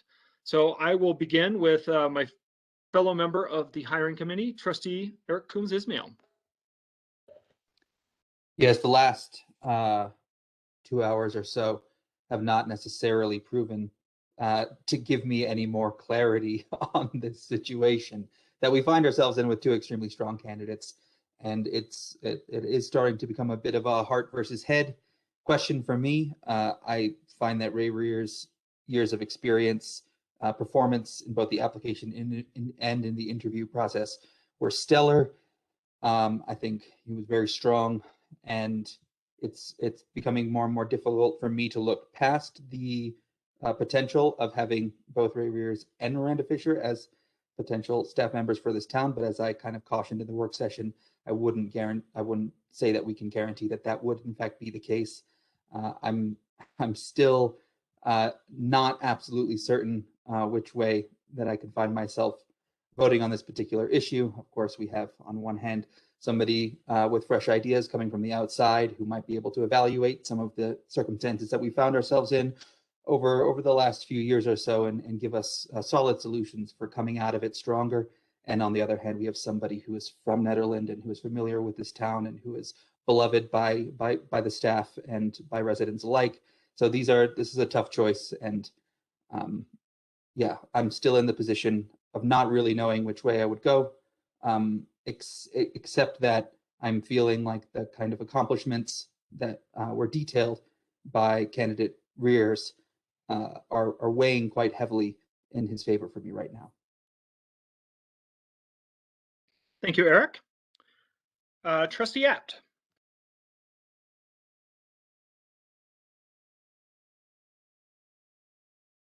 I would concur that it's a very difficult decision. I think that Ray is a very impressive person, and I like his experience. At the same time, I think I'm skeptical about the idea that we could hire him and still have Miranda around long term, and that kind of interpersonal chemistry is completely unpredictable. And I really believe in promoting from within, and I think Miranda has made it abundantly clear by her energy and her ability to multitask and communicate that she's quite qualified for the job. And I would love to be able to have her be the town manager and recruit Ray to be the deputy. But I know that I don't know that Ray wants to make a lateral move. But you know, when I was on the Fort Collins City Council for 4 years, we had 3 city managers. And I can tell you that what somebody looks like on paper doesn't necessarily mean it works in practice. We have someone in Miranda Fisher who's proven she can do it. She's done it. She has a great rapport with everybody. And, you know, there'd be no learning curve or very little. Ray is a highly capable guy, but he's going to have a learning curve of 3 to 6 months minimum. And it's not an easy learning curve, learning the culture of a town, learning the culture of the staff, truly understanding all of our goals and objectives and knowing the GOAT, spelled G-O-A-T. So, you know, it's a knowing the organization, knowing the town, and knowing our foibles as well as our strengths and weaknesses is a tremendous asset that I don't think we should overlook. So I will be supporting Miranda, although I really respect Ray, and I think he's an outstanding candidate. And I also respect my fellow board members who are torn and feel Ray's a viable candidate, because he certainly is. Thank you, Alan. Trustee Corvallin. Hi, do you hear me okay? Yep, we're hearing you pretty good right now. Okay. Of course, we have 2 good candidates, and we all have a great relationship with Miranda. But I just don't think that's enough of a reason to not take a chance on somebody with such a great resume as Ray, who's accomplished quite a bit for Central City area and has been working in town government for, I mean, was it close to like 18 years up here in Gilpin area. So it's not like we're talking about somebody who's just fresh out of college or from an entirely different culture. It's not that different. I mean, obviously Central City is incredibly different from Nederland in terms of the income and type of tourists and everything. But ultimately, I don't think it's going to be that hard for somebody, agreed, only on paper, because I don't know him personally, to pick up where Karen left off. I mean, when she came in, I don't think she was working for the town of Nederland before, was she? Karen Garrity working for the town of Nederland before she became the town manager? No, she came from, she was working for the city of Broomfield. Right. So, I mean, and now we're like, she does such a great job, and it seems like she's pretty much did a great job from the beginning. So I wouldn't be too worried. I think a capable person is capable of picking up and learning where Karen's going to leave off. I certainly understand the fears that Miranda would leave, but I don't think she should think of it as necessarily not a promotion. I think she's been in town for 2 years, which really isn't that long, and who knows what the future could hold. I think people move around quite a bit in town government, so I don't think it's necessarily, I think it's more just I'm looking at somebody with more experience, and I'm translating that experience into a fresh attitude and some new exciting projects for Netherland. And that's a big gamble. That's fear that we could fall flat on our faces with somebody who really isn't capable or has not a good vibe with our community. But at the same time, I mean, we're all very diverse, so it's not like one person fits all of us. And I wanted to kind of address something Alan had said in the meeting about Ray not having a lot of interest in environmental policies, because in his interview he said he didn't have a ton of experience. He was more focused on historical, but he did push for a lot of electric charging stations. And it seems like most of what Miranda had said were her accomplishments were simply the SAB accomplishments. So wouldn't SAB pretty much help shape the environmental agenda for Nederland? Or do you think the town manager is the one who comes up with those? This is a question for Alan. I'm just curious because I'm not sure how it works.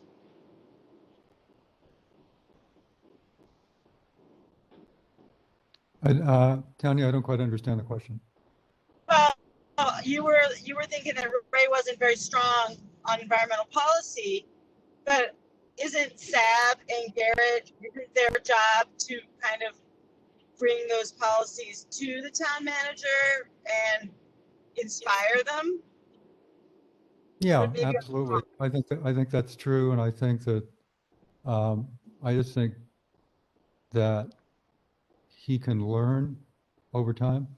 I think with Miranda, have someone who has the knowledge of the time she's been in that position and working with SAB, so she has more in-depth knowledge of the kinds of potential initiatives that we would institute. But I would agree with you that, you know, it really is SAB and the BOT that make the environmental decisions, and then it becomes the town administrator's job to try to implement it. To implement it, yeah. Okay, well, so again, like I said earlier, either way, I'm going to be very happy and feel that town's going to be in capable hands. I'm just personally right now excited about all the historical projects that have come out of Ray's hard work in Central City, and I'm hoping for something like that to happen in Nederland. So that, you know, like we said, who knows, but you know, if it's going to be a good fit. That's it for my comments. Thank you. Thank you, Tanya.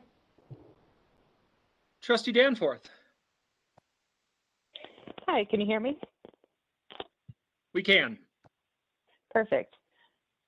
Yeah, I think this has been a really tough decision. Both candidates are really strong and have a diverse background. Each one of them has experiences that they could bring to the town. And I think personally, I'm leaning towards Miranda Fisher, as we've invested a lot in her, training her, and she's been a part of this town, helping us do Envision 2030, helping us get through a lot of interesting times over the last couple of years and wildfire scares. I think she understands our community thoroughly. She spent so much time getting to know community members and all of our outreach that we've done recently, again, with the Envision 2030. And also, she's received a lot of letters of recommendation from town staff who have to work with her. And so I think overlooking her, it'd be a missed opportunity. I think it makes so much sense to promote her and then bring somebody else in to be a clerk and fill that void that she's going to leave in her position there. Thank you, Lindsay. Trustee Taylor. Well, I'm joining Trustee Coombs Esmail on this. It's a very difficult decision. Miranda is a precious asset to this town, and under no circumstances would I want to make any decision that might inspire Miranda to leave. And I'm going to do my very best not to make a decision that would do this. And it feels kind of weird because Miranda is here, but obviously Miranda cannot participate in this discussion. But I'm also having difficulty with taking that too much into account, because Miranda or any member of staff could at any point become disillusioned, become burned out, and find that they really need to move on. This can happen regardless what decision we make here. I am still fascinated by the notion of Ray and Miranda as a team. How that will work, how that will play out, I don't know. He is, although responding well in the interviews, an unknown quantity as far as we know. The resume does not tell us exactly who he is.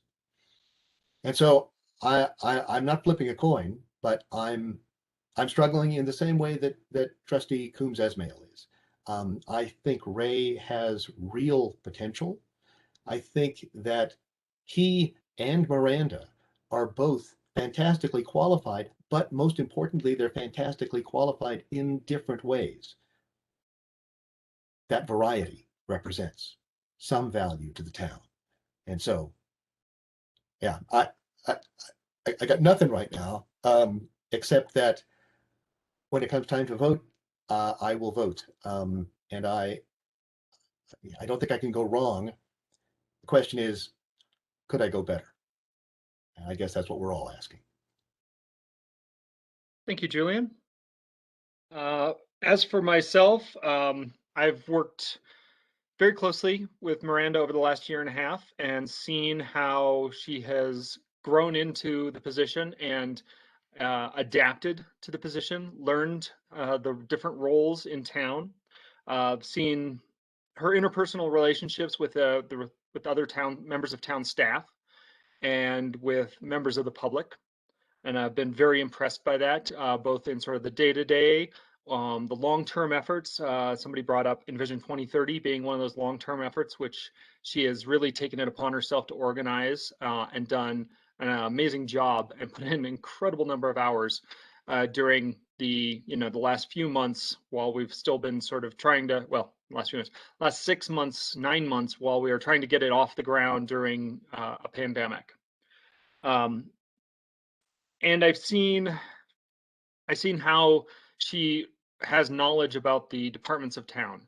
And I think that's one of the things that really has pushed me from, a sort of back and forth Miranda or Ray to believing Miranda is the right choice, is because she recognizes and understands the departments in our town, be it the Public Works Community Center, the police department, town hall, planning. She has experience in all of those and knows the people in it. And so it plays very well into my personal philosophy of the trying to promote from within, trying to grow a team organically so that people can see that there is a future, so that our next assistant, our deputy town administrator, can see that there's a future in our community for them, that they can grow into a bigger role at some point. And so, I mean, I certainly think Ray would be a very strong candidate. I just don't see him having the connection to the town. Certainly, it's hard to have more of a connection than someone who went to school here, who came up through here and has that in-depth knowledge and connection to Netherland. So it's really driven me over into believing that Miranda is the right choice. Obviously, this is going to be a tough one. You know, we didn't have this problem. I don't think we had this problem 4 years ago where we had a very clear single candidate. This time we have two incredible candidates. So it's going to be a matter for more discussion from this board before anyone makes a motion, I think. But first, I want to open this up for public comment. We have gotten very good public comment over the last week or so since the interviews that were posted online. We've received a number of emails. These were sent primarily to the hiring committee through Eric Kumzersmile and myself. We received 9 letters in support of Miranda Fisher and 5 letters in support of Ray Rears. And I think I see many of the people who sent letters in are on the call here this evening. So I really want to take this moment to thank you guys for writing the town, to sharing it. Some of you wrote very detailed and have clearly put a lot of thought into this, and I know that we greatly appreciate that.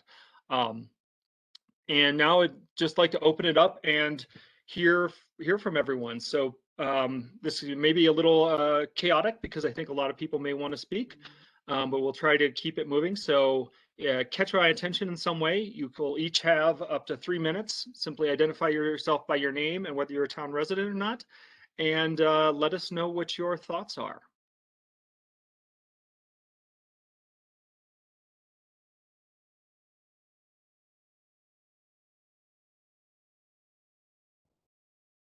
Please don't tell me I was on mute that whole time. Okay, No, hello. we heard you, Mayor. Hello, I'll say something. Is the mic open here? Susan Yes, Wagner. please identify yourself since I'm scrolling to see which mic is active. Okay, so this is Susan Wagner, and I live on Susan. the border. Yeah, hi. I live on the border of town. I'm one of those who wrote a letter. And the comments of many of the trustees were very resonant with my own struggling with this thinking. When I had just read the resumes, I read the articles in the Mountaineer, I really thought that Miranda would be the best choice because of the reasons many of you have cited. She's very familiar with the town. She knows her way around. A new person coming in has to learn all of that.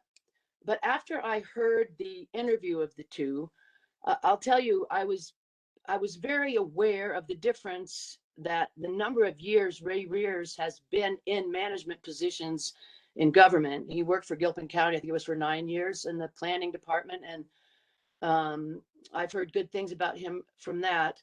But it was really what he had to say in the interview that convinced me. And if I just go on one big thing, that is the overhaul of the municipal code. He got the grant from DOLA, $100,000. They overhauled the municipal code. This is clearly a big headache. And I think Miranda probably knows that better than anyone. The headaches that come about because we don't have a municipal code that's completely consistent. So he has done that. And I do appreciate that Miranda's been working to work on inconsistencies and get them reconciled. But it seems to me we absolutely need an overhaul. So this was a huge factor in my thinking about him. The second one was that there's just something that comes with maturity when you have a sense of having the right to say, this is my opinion, and this is the way I think that we should go. And I heard that more in Ray Rears. He has a confidence because of the practical, hands-on work that he's done for so many years. I was impressed with his discussion of how he listens to residents. He spent 3 hours, he said, with a resident who opposed a subdivision next to him. And I was very struck by the difference when I opposed a subdivision next to me. Nobody called me and talked to me for 3 hours. In fact, I had a tremendous difficulty getting answers. So I was thrilled to hear someone who sounded like he was genuinely committed to going the extra mile to earn the trust of people. He also made this statement that that really resonated. You know, there's so much distrust in government and the federal government, and there's so much division, there's so much animosity, so much difficulty getting just open, honest, public, courteous debate on the issues confronting us. And he said, to me, this is a mission. This is a mission for our local governments, that we are the place where we operate with trust because we operate transparently, we speak to and we listen to our residents, even when we disagree with them. all of that meant a lot. And I look at Miranda, she's obviously extremely intelligent and competent and capable. And I said all of that in my letter. And she has things that Greg doesn't have. And that's why with Julian Taylor, I would say it's this team that's very appealing. I also understand that Miranda, I would also hate to see Miranda leave if she doesn't get this. But the reality is, from her resume, she's been here, what, for 1 3/4 of a year, right? She's been in this position. She has excellent education. She's about to get her PhD. To me, she would benefit tremendously from working with Ray Rears for a few years, so that it would be a good choice for both Nederland and her. So my thought, which I expressed in the letter, was, would there be a way, and also the argument that it would be too hard for him to come up to speed. I think Karen's a good example that it's not, and he does have local experience in our mountain area in Gilpin County. And Miranda, let's face it, who 3 minutes is up, Susan, so you Sorry, tie it well, together. Miranda would be a great teacher. Miranda would be a great teacher, and I would love to see them both here, and I think that's the best option to hire Ray. So thank you. Thank you. I forgot about the time limit. Yep, sorry, I was. Anyone else?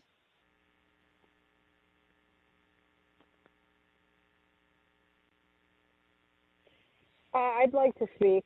If any, can I? This is Jennifer Feinleben. Yeah, please. Can you guys hear me? Okay. Yep. Yeah. So I don't live in Ned. I do work for Ned. I'm sorry. I missed a lot of this meeting because I'm at my other job and I'm on a break right now.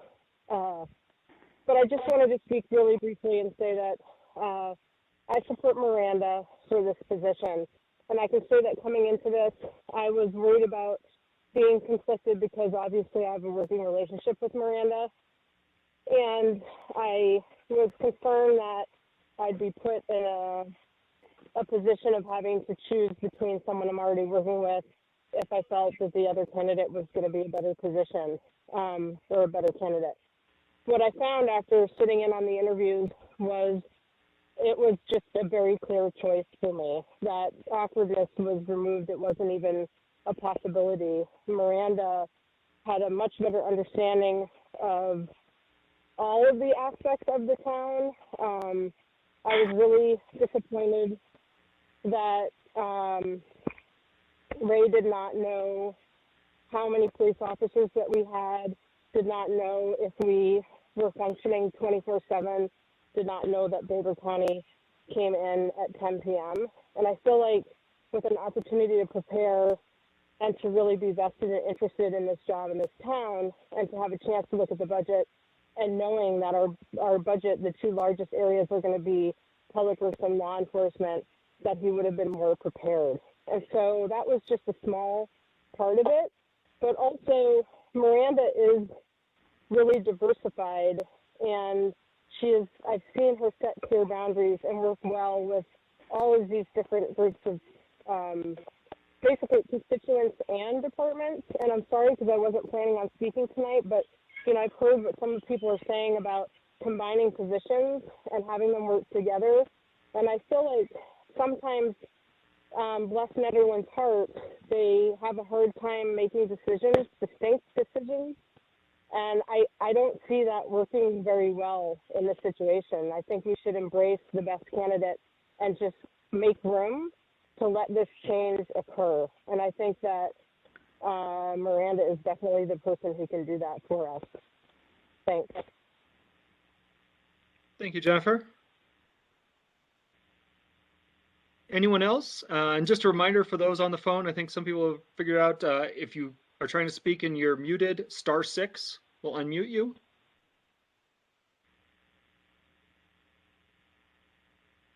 Hello?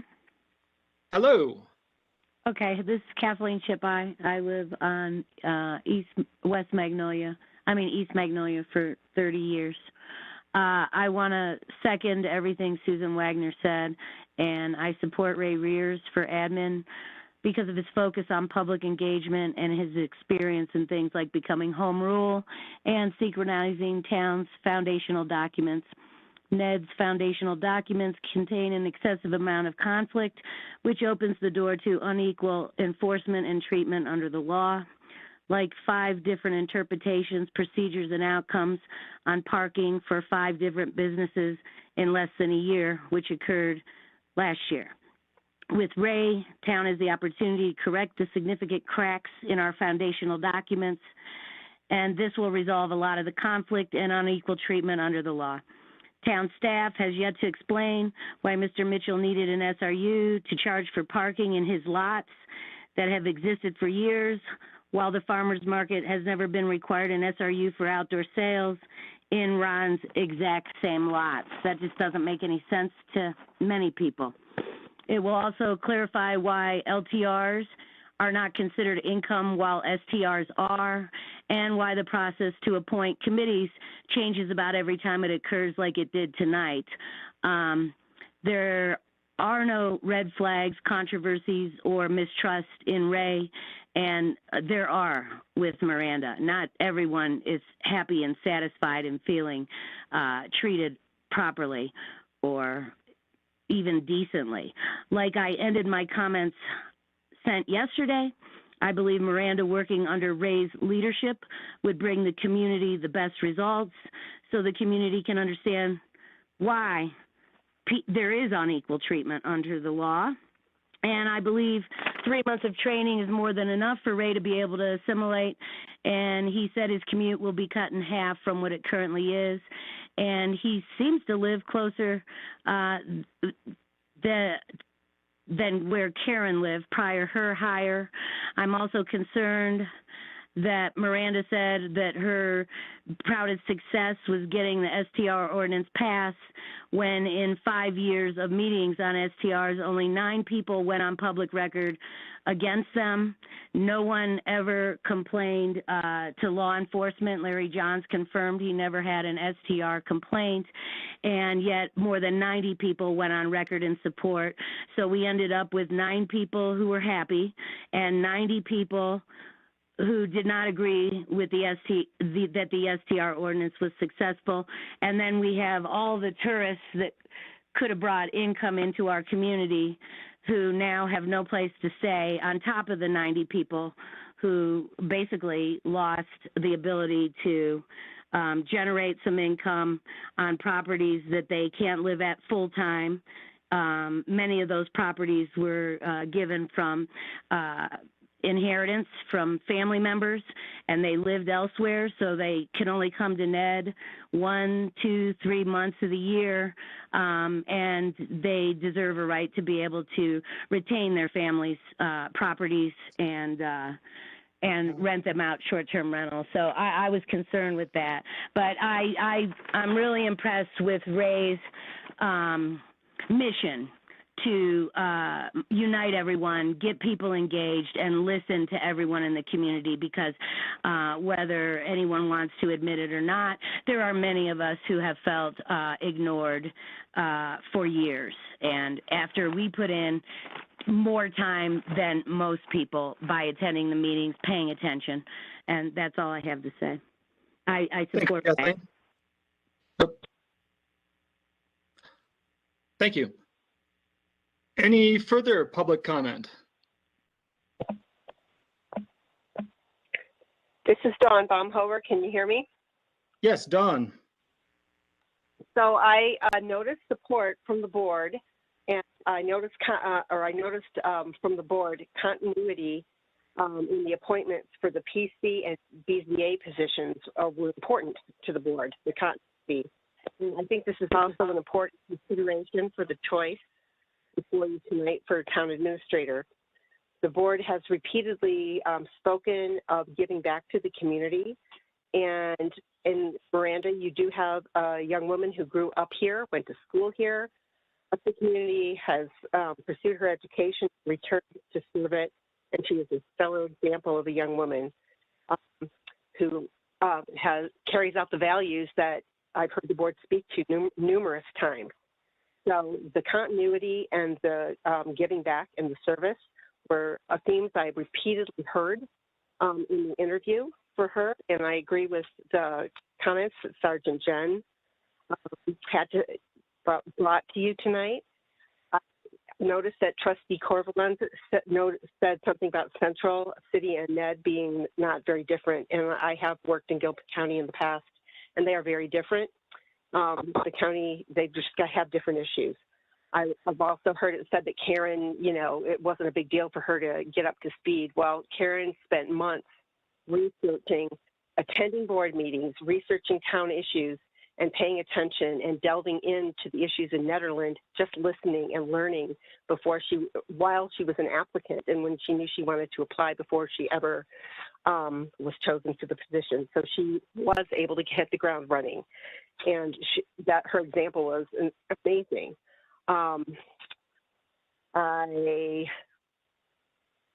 What is that? So I would urge the board to put more stock in the person than in the paper.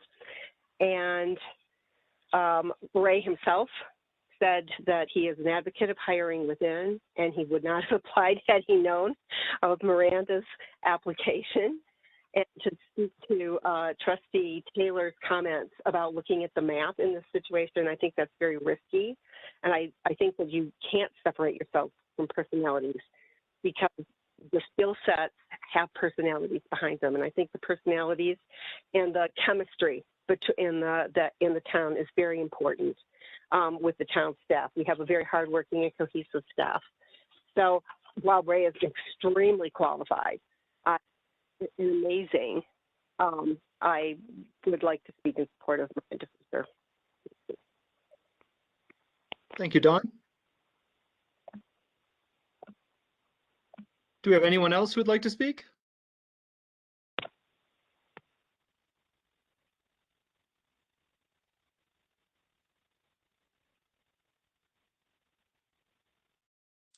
Not seeing or hearing any.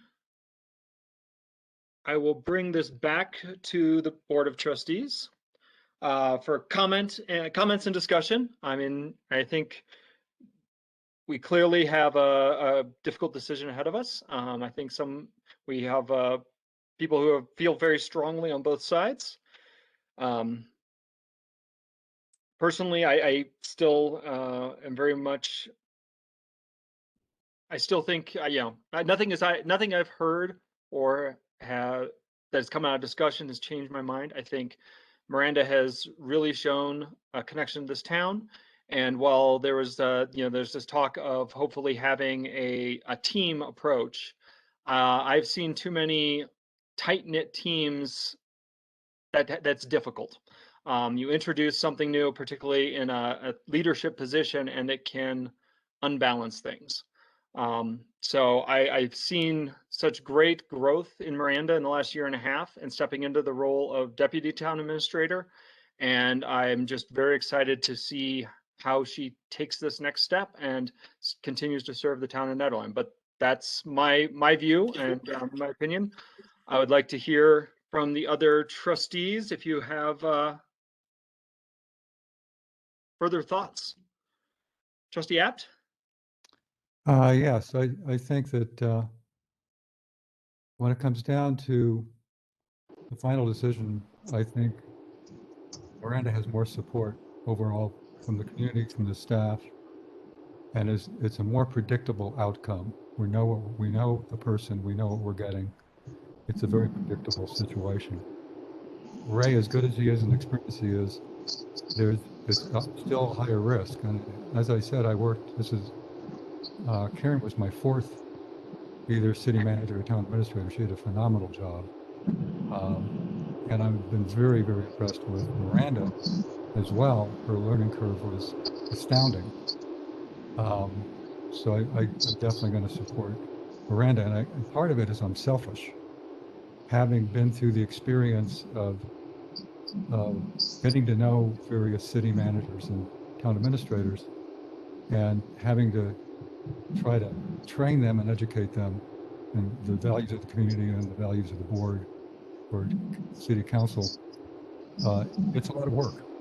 And, it's going to be a lot less overwhelming to Miranda, who's already in a position and knows everybody and knows everything, than it will be for Ray coming into a new town, a new situation, getting to know us and getting to know the departments and staff. And I don't think he can't replace that kind of experience. and report.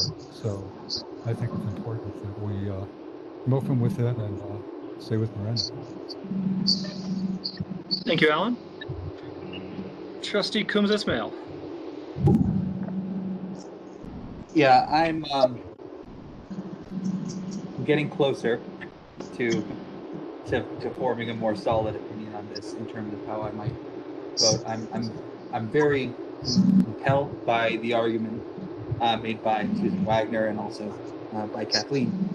I'm very compelled by it, but at the same time, I'm perhaps more compelled by the idea of building sort of a team from within. What I'm really nervous about, though, is complacency, and that we aren't actually pushing to do better, and instead we fall back on what we've done maybe before and use that as a reason why we don't need to take any action moving forward.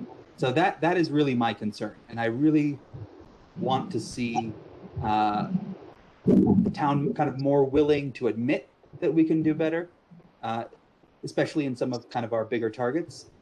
And I would really, if Miranda Fisher gets appointed to this position, I would really like to see the town administrator kind of push, be innovative, be creative, and not rely maybe on what we might have done in the past or what initiatives might have worked before, and instead push forward to do much better as a town and to be hopefully progressive leaders in the region. And that's really what I'm hoping to see myself as a member of the Board of Trustees. And so that is where my kind of hesitation comes from.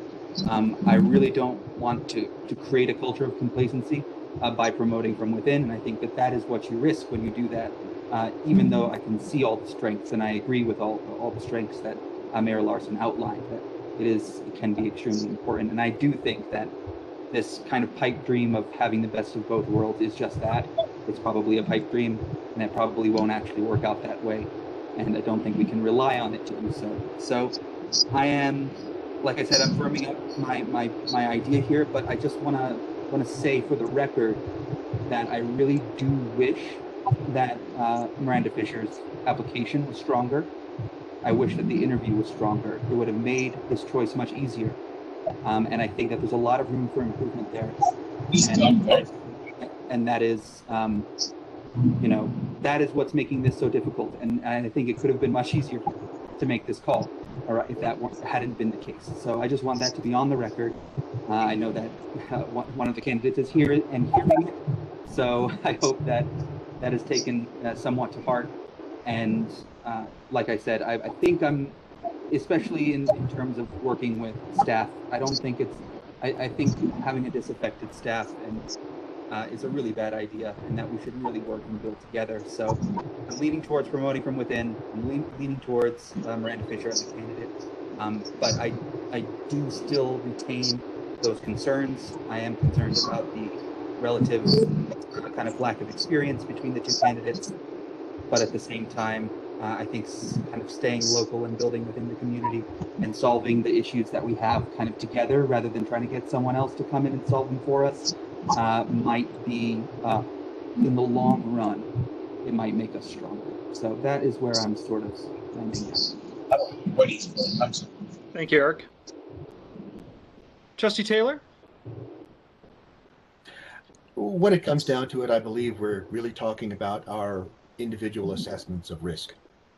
And I am a bit of a risk taker under certain circumstances, and perhaps that's why I am thinking the way I am here. But the arguments from the public have been very lucid and meaningful, and I am considering that there should be no reason why we couldn't say, as Trustee Coombs Ismail has said, why we couldn't say, let's make absolutely sure that we are making a decision wherein we may innovate and be creative. And to some degree, if any of us are doubting that promoting from within may be deleterious to that goal, then it strikes me that we on the board of directors may simply have some additional responsibility to help bring the innovation that we are seeking into the administration. So this may be a case of we promote from within, and then we take a bit additional responsibility in order to make sure we bring the progressive innovations that we're imagining to fruition with this very skilled staff. So I too am becoming a little more comfortable with the decision, and I am tending toward Miranda now. So that's where I am. Thank you, Julian. Trustee Danforth? Well, Julian pretty much took the words right out of my mouth. I wanted to say that, you know, Miranda has proven herself to be capable to do this job, and she's built all these wonderful relationships. And I think promoting from within is a great idea. And if we have any problems, you know, with her or ideas that we wish that the town administrator would tackle, I believe that does fall on us too, that we can help direct things, we can bring up ideas, and we can add things to our agendas. So it's not just falling on Miranda, and it's not just falling on Karen as our current town administrator, that it's also on us as elected officials representing this town to bring innovation and bring these ideas and discuss them together. You know, we're the ones voting on these things. So I do believe, as Julian said, we need to take some responsibility for some of these tasks as well. And so overall, I am 100% for Miranda, just as a solid, proven track record with town and with town staff. And I think trying to do that balance where we would hire Ray to keep Miranda around as well is not going to work out the way I think it is. You know, if I was in Miranda's position with, you know, that education and the experience, I would easily look somewhere else to get to the next level of my career. And I wouldn't blame her for doing that either. So I just want to make sure that we see talent, we recognize talent, and we promote from within. Thank you, Lindsay. Trustee Corvalin?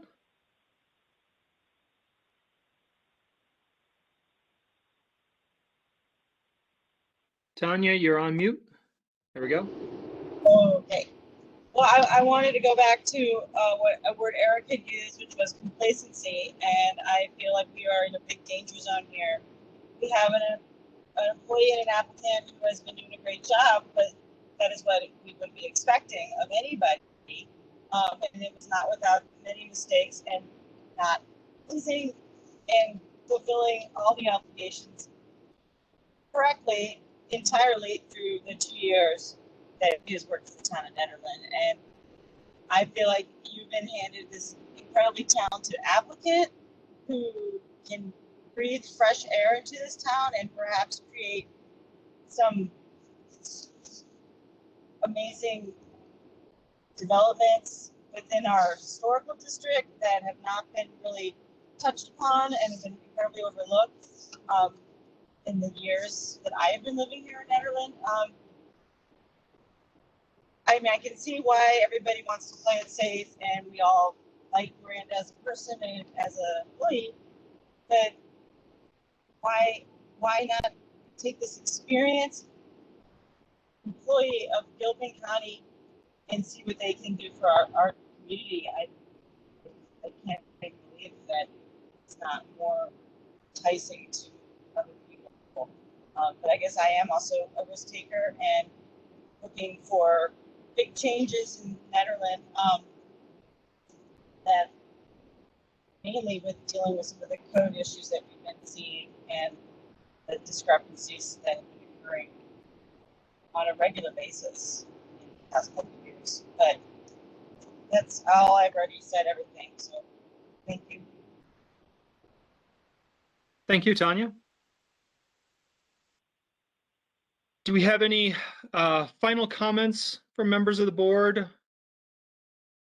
Or is there a member of the Board of Trustees who would like to propose a motion? Yeah, I'd like to make a motion. go ahead. Sorry. I'd like to make a motion to nominate, yes. I'd like to make a motion to nominate Miranda Fisher as the new town administrator. Second. We have a motion from trustee Danforth and a second from trustee Apt. I just like to say something. Yeah, I was gonna say, any final comments before we call the vote? Yeah, I think that, people said that community outreach was an important asset, and I think that that is absolutely true. And I have to tell you, with the Envision 2030, during COVID, I never thought we'd get the results we did, and I have to credit Miranda with that. It was a phenomenal job of public outreach and engagement under very trying circumstances, and I want to commend her on that, and it makes me optimistic for the future. Carolyn? Anyone else?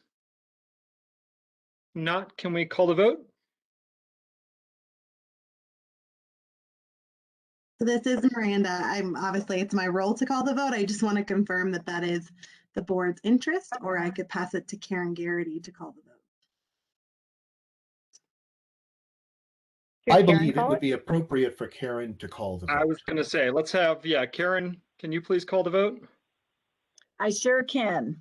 I don't have a sheet in front of me, so I'm just going to do it as I see you on my computer, if that's okay. So, Trustee Taylor? Yes. Mayor Larson? Yes. Alan Apt? Yes. Sorry, Trustee Apt. Trustee Danforth? Yes. Trustee Coombs Ismail? Yes. And Trustee Corvalon? No. So your motion passes 5-1. With a vote to 5-1. We will extend an offer of town administrator to Miranda Fisher and report back to the board on that in a coming meeting. Again, thank you for everyone who has weighed in on this, for all those who served on the hiring committee, for all the members of the public that we heard from tonight via email, or, just in public person around town. Thank you guys all so much. I think this is an exciting new time for Nederland, and I'm really, really excited about the future that we have before us. Thank you all very much. This is Miranda. If I could, I just wanted to take a moment and thank the Board of Trustees for this opportunity. I really appreciate it. And I take value in what you've shared about being creative and innovative in the solutions. And I feel, that in my time, that's been a goal of mine as well. And so I look forward to working with the board and truly making that a reality and having that kind of stronger and more focused movement forward and not staying where we are. So thank you so much for the opportunity. Thank you for that, and congratulations. We have 3 discussion items before us tonight, and they are fairly in-depth discussion items. I'd like to propose a 7-minute break so we can get up, stretch our legs, use any facilities we might need, and return at 9:45 p.m. where we will dive into our rate study. So let's take a 7-minute recess.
question.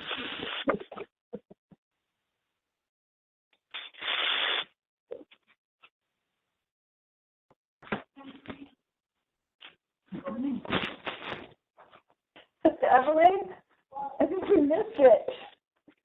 It's what they're voting. I think the meeting's over. Meeting is not over.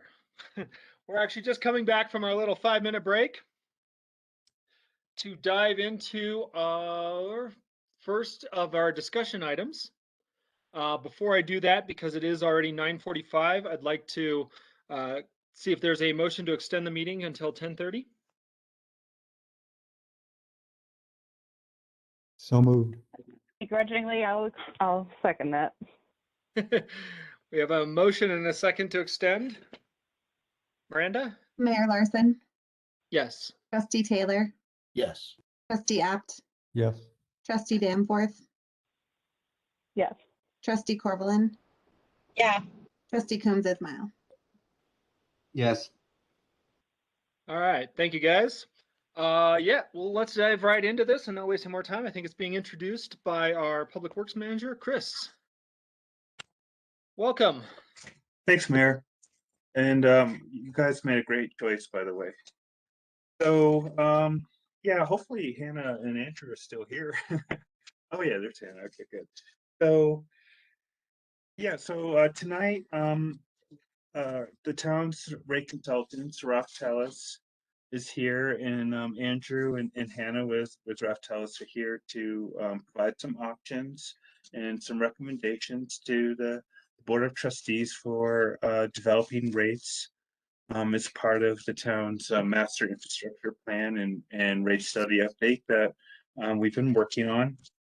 And they were last here in March and got feedback from the BOT on some ideas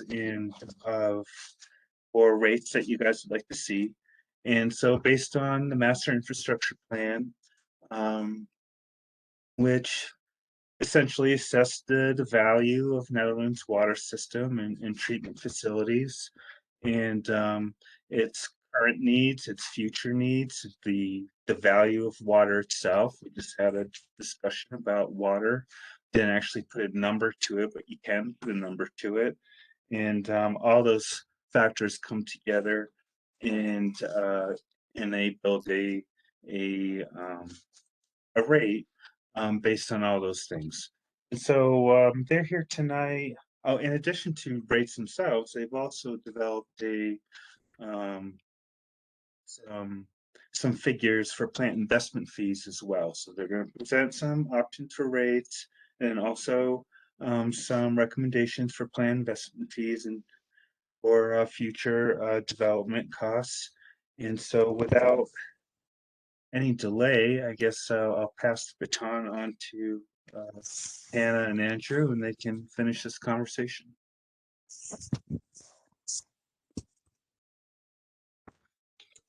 Hannah and Andrew, it's Miranda. Did you need me to share your presentation or were you going to?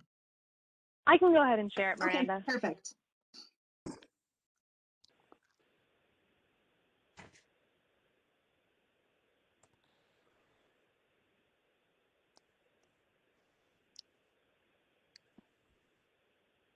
Can everyone see that? We can. Or Thank anyone? you. Excellent. Yep, we can see it and we can hear you and see you. We're checking boxes left and right. Perfect way to start. Thanks for sticking with us this long tonight. We're looking forward to this. It's been a very interesting process. Thanks for having us. And Andrew, I'm afraid we can't hear you. Am I coming through? There we go. Okay, sorry about that. Well, thank you, Mayor, Trustees. Please advance the next slide. I'm joined by Hannah, and as Chris indicated, we're here to present TIF options and water and sewer rate alternatives. We want to start with a brief study and financial plan review, but the two key items are the plant investment fees, and these fees are assessed to new development as well as different water and sewer rate alternatives. Based on the discussion direction received today, we're anticipating finalizing the study. And so without further ado, next slide, please. And this is a reminder, as we've presented before, as our financial plan includes projected debt amounts and timing. This is just to indicate, before future debt is issued, we recommend and the town consult the financial advisors before issuing that debt. We're looking at it from a planning purpose and from a planning perspective, as we often do as part of our studies. Next slide, please. So we had been asked and engaged to complete a comprehensive rate study, and we've been going through that process. We're really kind of at that 5th step, and we're getting feedback in terms of how these recommendations and alternatives may be tied into our objectives, and getting some feedback from you all today. So sometimes happens, we may look back at some of the earlier steps, but as I indicated earlier, we're anticipating finalizing the overall study following the discussion and the feedback today. So with that, I just wanted to talk a little bit at high level, some of the criteria we use as we evaluate rates. So next slide, please, and actually 2, Hannah. So a few of the financial planning targets or thresholds that we look at, and as we're valuing revenue and generated from rates and fees, overall we're looking to accomplish 3 things. We want to fund all of the expenses within the 2 funds, 2 utilities, evaluated separately, and then we're looking to meet or exceed 2 different financial thresholds or criteria. One is a debt service coverage ratio requirement and target. And the second is a minimum operating reserve or cash reserve, a minimum amount of cash that we don't want to fall below, based on 90 days or 25% of the annual operation and maintenance expenses. Next slide, please. So debt service coverage is a component, it's a test, it's a requirement that is a condition of loans, and it's measured in looking at revenues after annual O&M costs divided by annual debt service. So we're looking to target a higher amount than what our legal requirement is, and the legal requirement is 110% of this test, or the minimum. Said differently, for every $1 in debt service we have each year, we need $1.10 in revenues after our operation and maintenance expenses, just to kind of meet this minimum annual test. Because we're able to use one-time revenues, in this case the plant investment fees, we look at rate setting above that legal minimum, or in this case 140% of annual debt service, and also evaluate our dependence in meeting this ratio with the one-time PIF revenues. Next slide, please. So as we had shared previously a few months ago in our previous presentation, there's a variety of forecast assumptions, and looking out and projecting forward, in this case over a 10-year period. We're looking at growth rate that generates both the one-time, or new customers that generate the one-time plant investment fee revenues, as well as become connections and ratepayers as they connect to the system. An additional significant revenue source or sales taxes is highlighted here, as well as some additional less significant but revenues of the system, and how they're forecasted to adjust or increase annually over our study period.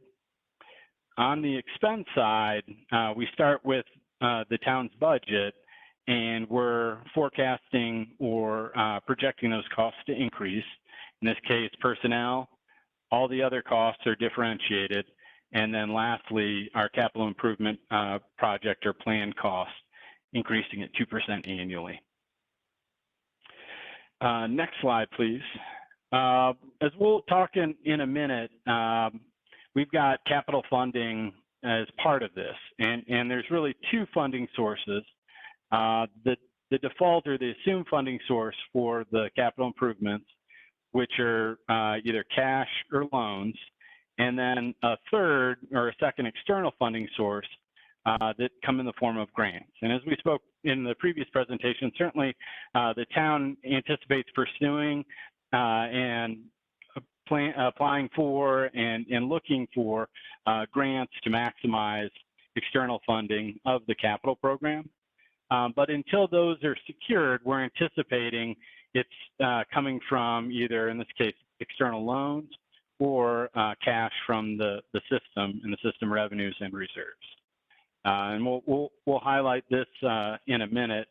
And at this point, I want to hand it over to Hannah to talk a little bit about the capital funds, or the capital program and funding of those programs. Hannah? Thanks, Andrew. So we'll start with the water capital funding. This should look vaguely familiar as our similar to our February meeting presentation. The major projects that we're anticipating for fiscal year 2021 through 2030 include system-wide projects that include water distribution systems, raw water, and water treatment plant projects. The totals that we're showing here are the numbers provided by JVA to the town, inflated over the 10 years. And this is our limited CIP scenario. So if you can think back to February, we presented a number of different scenarios of capital projects we wanted to fund. This was all the town-specific projects without the neighborhood-specific projects. So this was the scenario that we determined we would base the remainder of our financial plan on. And when we're looking at the raw water and water treatment plant costs, something I want to draw your attention to there is this includes what we had heard from Aaron Ladd about earlier. So the Nederland Reservoir that he walked us through, our model includes, I think we are currently modeling phase 1 of the reservoir. We're anticipating that to go ahead in 2030 at an inflated cost of $2.5 million. So that's included in that $4.8 million for raw water and water treatment plant costs. That is the biggest change you'll see on these next two slides. And here's how we're planning on funding it. We talked a little bit about the mechanisms that we can use, whether that will be cash, debt, or grants. We don't like to plan on any big grants happening. That doesn't mean the town won't pursue them. That doesn't mean the town won't get them. But this is how we are modeling how we're going to split those cash and those debt finance projects. For the most part, the larger projects will be debt funded. So you'll see in 2025 and 2030, those are our rather large systems related to the water treatment plant and the reservoir. And in this scenario, again, the utility will fund system-wide projects, but not neighborhood-specific projects. And these will lead directly into what our rate increases will be. But first, let's look at the sewer fund capital funding.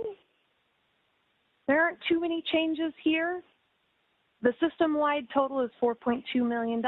This includes a number of sewer collection system improvements. That's really the vast majority of what we're looking to fund for the next 10 years.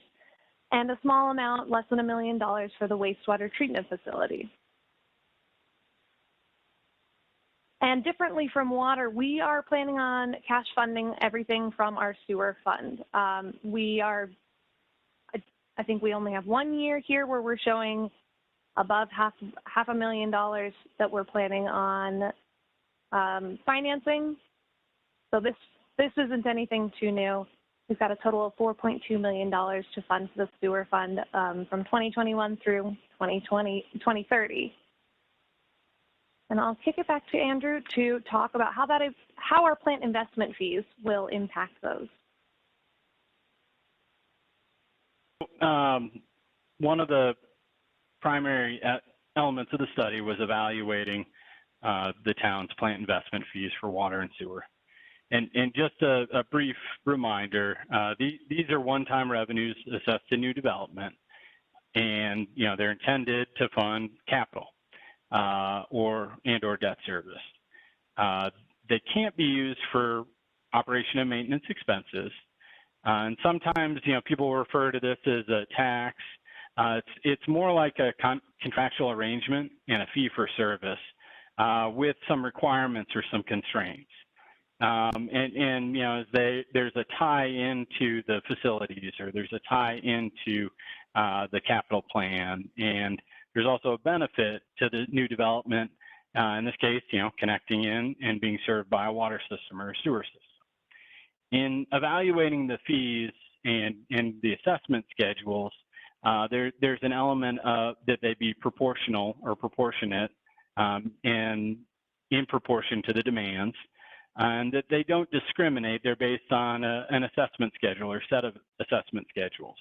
So with those fundamentals as a background and working to evaluate the town's water and sewer assets. Next slide, please.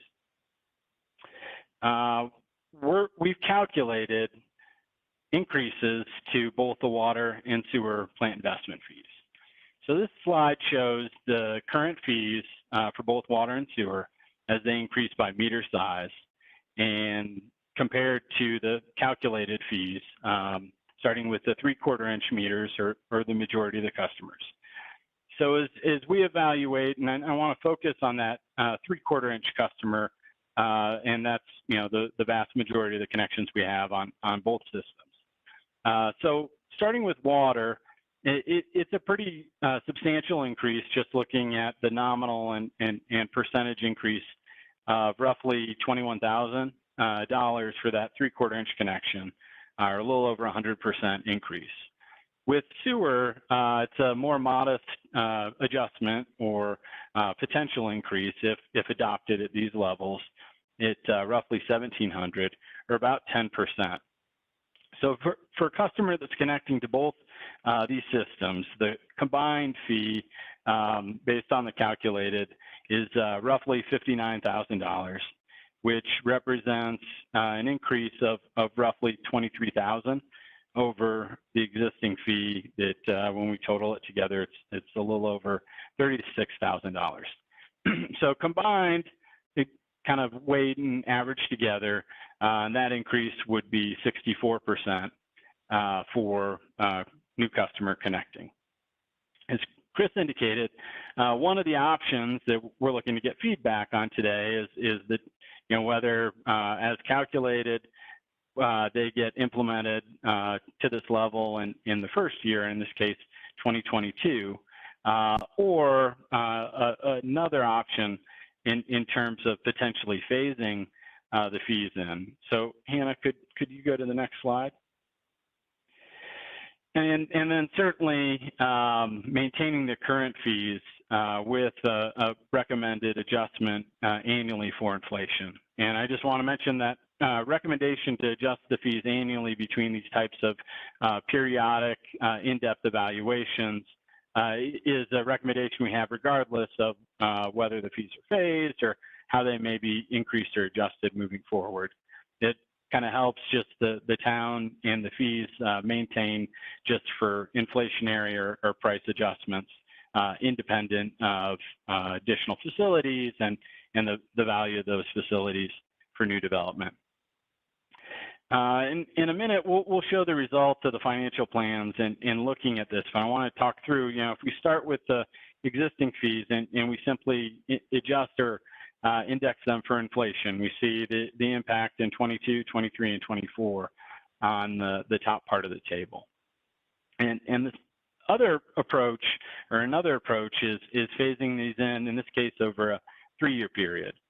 So if we were to implement the full amount of the calculated fees in a single year in 2022 and adjust for inflation in 23 and 24, we would get to the same endpoints that are included here in the final or the third year. But we're phasing that in approximately, again, focusing on 3/4 inch customers, about $8,000 increase per year to kind of level or average the adjustment, not in 1 year, but over a 3-year period. And so, certainly current adjusted for inflation compared to whether it's phased in, or that 24 amount adjusted for inflation, is a big increase over the existing fees, as we previously discussed. Briefly, I want to talk about sewer. So next slide, please. Same information we're showing for sewer, where we've got, again, this inflationary adjustment or the fees phased in over a 3-year period with that inflationary adjustment as part of it. And just because the difference between the calculated and the current for sewer is much smaller, under the phase-in, this would be roughly $1,100 per year over a 3-year period. And contrasting that with just the sort of inflationary element, that's roughly an increase of $500 a year. So inflation certainly represents a portion of this, as is the case with water, but a less significant portion. Next slide, please. So, as we looked at the financial plan and we were evaluating adjustments under different capital plans, the base capital plan that Hannah just presented and talked about, if we look at 2 endpoints, maintaining the existing fees adjusted for inflation, we would be recommending 12% annual overall rate increases, our other kind of primary revenue source, in addition to sales taxes, for 2 years, and then 2 10% increases for 2 years, followed by an 8% increase. The cumulative effect of that over a 5-year period is a little over a 64% increase. If we're to phase in the plant investment fees over a 3-year period, or take the increase all in 2022, we get to the same rate revenue adjustment recommendation. In this case, an annual increase of 5% for the first 4 years, followed by a 4% increase being projected in the 5th year. So that accumulates to about 26%, and highlights both additional revenue that are generated from plant investment fees that are adjusted, whether phased or in a single adjustment or a single significant adjustment in 2022. And that difference 5 years out, the cumulative rate revenue adjustments is about 38%. So it highlights both the impact of increased water plant investment fees in this case, as well as the difference whether they're implemented in 22 or phased over a 3-year period. From a ratepayer's perspective, it's the same from the financial plan. We've done a similar comparison on the sewer side, and as the differences between whether the current fees and the calculated is much smaller, the impact or the effect on the user charges is smaller as well. So based on the existing fees, the lighter blue bar, there's a couple 7% and kind of declining to 5% and 2% in the 5th year, or cumulative about 30% increase over this period. Contrasting that with adjusting the plant investment fees to the calculated level, whether phased or in a single adjustment, we're looking at 6% increases for 3 years, and then stepping down to 4% and 2%, or roughly 26% over this 5-year period, and a difference of just 4%. So certainly we'll be looking for some direction, and in terms of whether the implementation of plant investment fees and how that may influence rate adjustments. But before we go there, I just also want to highlight and compare survey plant investment fees. Next slide, please. So we looked at the same communities we've been comparing the town to for rates in our previous presentations and discussions. And in this case, we're looking at a 3/4 inch water meter for a residential customer, and have highlighted what the water and sewer fees would be, and then what they combine to be for Hayden, Leadville, Idaho Springs, City of Boulder, Lyons, and Estes Park, and the utilities within those communities. So as this shows, compared to these 6 communities, The town's current combined water and sewer fee is a bit above all the six. And under phased-in approach in 2022, that would take the combined water and sewer plant investment fee to a little over $45,000. So a little bit ahead, that certainly of the current fee, as well as the comparisons of this group, which averages about $21,000. And certainly one thing to keep in mind is it was highlighted earlier, and a component of the plant investment fees is water rights and how that influences and affects these fees. So communities that are out getting water rights, buying water rights today, the cost of those rights is much higher, and that's often driving higher plant investment fees in those communities. So certainly something to keep in mind. These types of comparisons are always a bit, difficult, one community to the next, and there's a lot of factors that go into that and may influence the fees behind the scenes, including a big factor, which is water rights and the water rights portfolio. So with that, we certainly take questions or comments. We've got a few more slides getting back into water and sewer rate structures, and can certainly keep going with the presentation. So this is Julian. I have a question, and I'm just trying to understand what we're seeing with the water PIF. When I see a fee like that double, I'm asking myself the question, what costs did we fail to anticipate with the prior PIFs? Is there a fairly straightforward answer to that? There's a few drivers, and one of them is the study that was completed in 2014, evaluated plant investment fees. The board at the time chose to implement an amount that was 80% of the calculated fee at that time. So that was the fee that was adopted, and has been inflated and adjusted a bit since then. So there was a decision to adopt something lower than the calculated or the maximum supportable fee. So that was certainly one driver.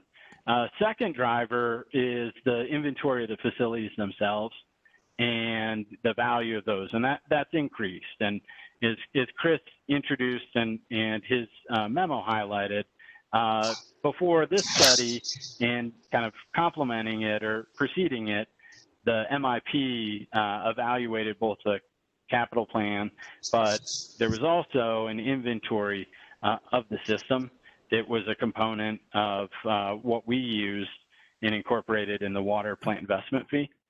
And the third element has to do with water rights, and this additional water storage facility is really that proxy of the future investment in water rights. So those three factors kind of together explain the adjustment or the difference between the current fee and what we've calculated for water. So this isn't the first time I've asked this question, and so when I asked this question last time, the answer was it's largely because it's a smaller town, therefore it is a smaller facility, and therefore there is less savings based upon volume. Is that still the case, and are your figures taking into account growth and how that affects the volume, and are there any savings there, or am I misremembering that answer? When it comes to the facilities themselves, we're really looking at the facilities largely that are in place and the customers and the users connected to that system. Mm-hmm. So there's two components, and that's the sort of hard infrastructure. And then the second element is more the forward-looking and looking at that future project and the amount per initially acre foot, but really per 3/4 inch user to that amount of water right to serve that demand. So everything, there is a growth element factored in to that kind of future requirement. And that's where that comes into the plant investment fees in our evaluation of them. Okay, thank you. Any other questions about the PIF fee before we move on? Yeah. All right. Yeah. Well, first of all, this is Tanya, and I'm looking at your survey comparing other communities, and I feel like you added up the total incorrect for the proposed. I think it's more like 58,000. Can you put that slide up? Because if I add sewer and the proposed sewer and the proposed water, it's not what you have on here. You have, I'll get it on my own page. Let me see. Wait, I'm on the wrong. And here it goes. The PIF survey comparison, it says that the total of sewer and water is 45,693, but in your graph of sewer, of water PIFs. The current and calculated page shows a calculated of 40,000. Yeah, you're saying the calculated is 40. If you want it to be 40,000, and you want the sewer to be 18,000. So I'm getting 58, 59,000. Where are you getting that 40,000 number? Tanya, this is actually. Sorry, go ahead, Andrew. Go ahead, Hannah. No, please. This is actually just a mismatch of years. So all the current calculations, everything from Nederland, Estes Park down, those are current 2021 PIF fees. And because we don't know what those are going to look like in the next year, we chose to use what our current calculated number. Why wouldn't you use what you have as a proposed number? I mean, I'm looking at that proposed PIF fee for the water going from 19,000 to 40,000, and the sewer's not that bad. So we're talking like a 58, 59. I'm so sorry. This may just be an addition error on my part. I'm scrambling to find the correct slide. So Andrew, please take over. Sorry, let me interject here real quickly.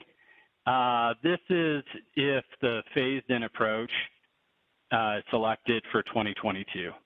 So, you're exactly right. If it was to go to the calculated in a single year, that would be 58,000, and that's not shown on this chart. And for comparison purposes, a bit of an omission. But the other option that we're talking about is breaking that into 3 steps. So this is just showing it if the first step in 2022. And then, but ultimately, you're saying we need to have this $40,000 water tap fee in order for our plant to not go in debt. Is that why? I mean, are we having some water rights issues as well? The guy earlier didn't mention that we didn't. It's just, to me, I'm like blown away that a homeowner is going to have to put a $40,000 water system in. They're better off building a well. And you're saying there's no way to get around this because the plant costs so much to run.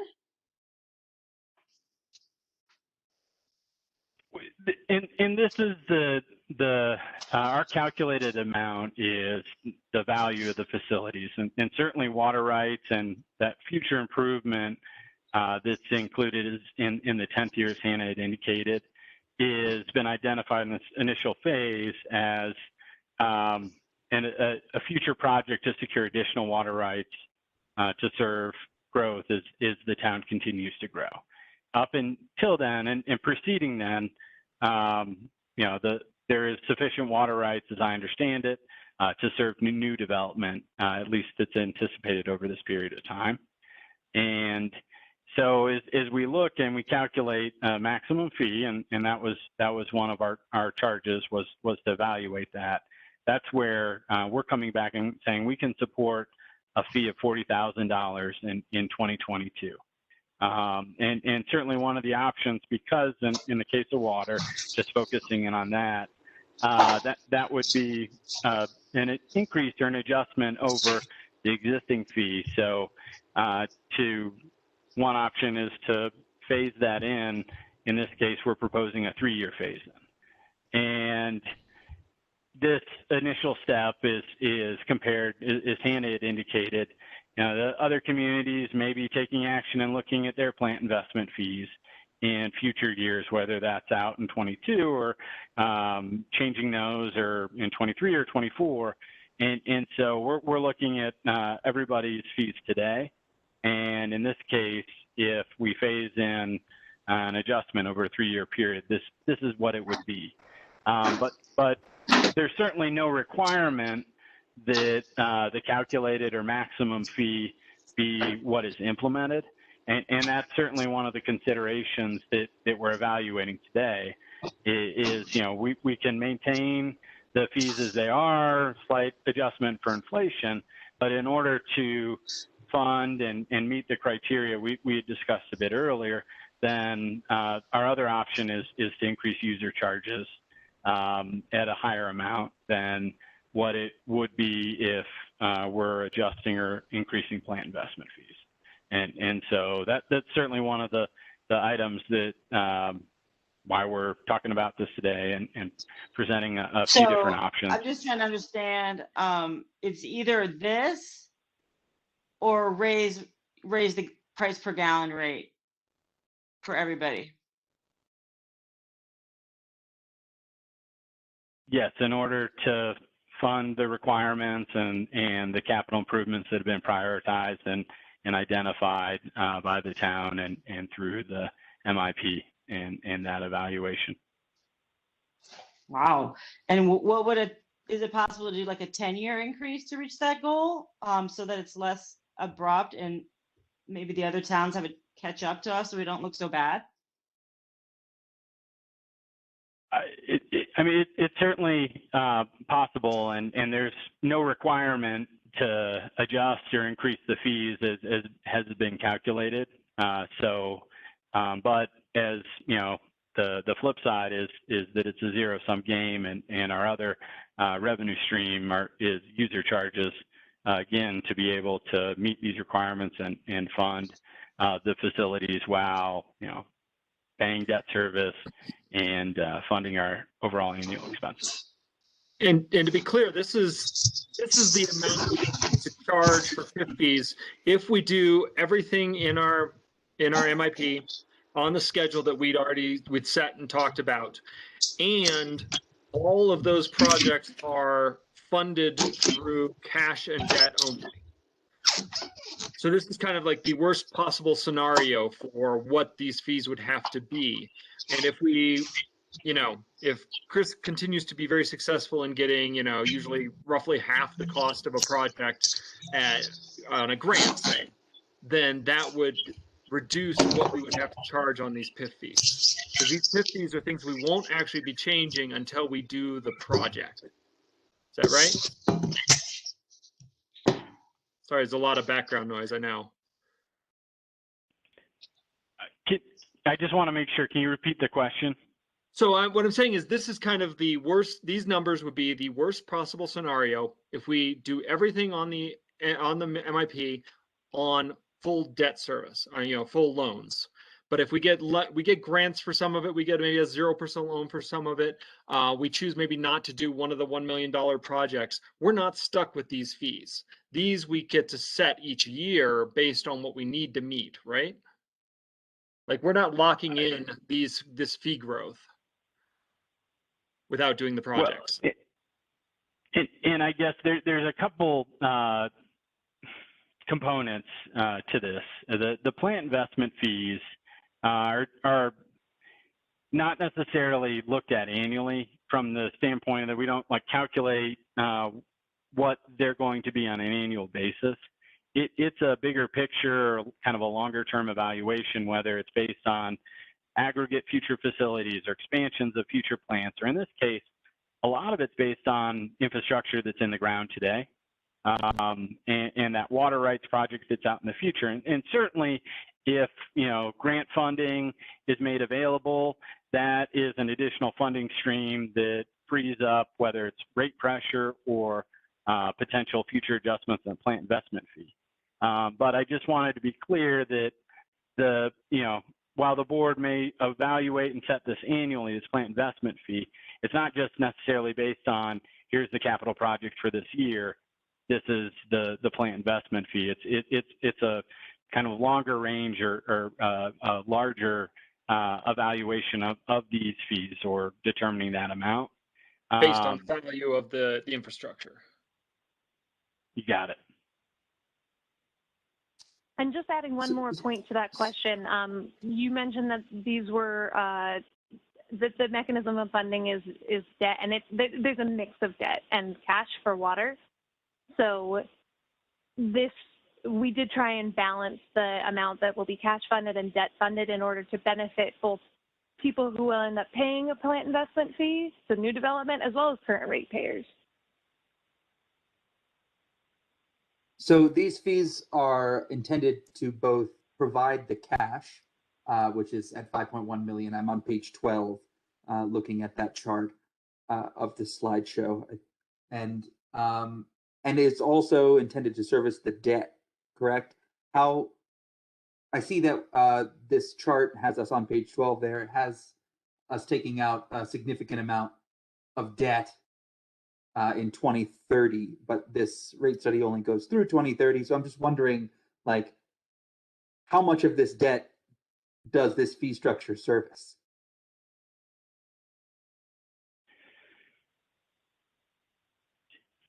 We've got the additional debt that comes from the issue in 25, debt that the town has already incurred to expand facilities in the past or construct facilities in the past.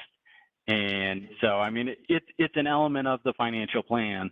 And as Hannah indicated, there's also additional projects that, whether it's line replacements or, a host of other things that have been identified, that whether it's plant investment fees or user charges or reserves, we're also funding through this plan. So this combines kind of, big picture debt and cash funding. It's not breaking out just that is being funded by the plant investment fees.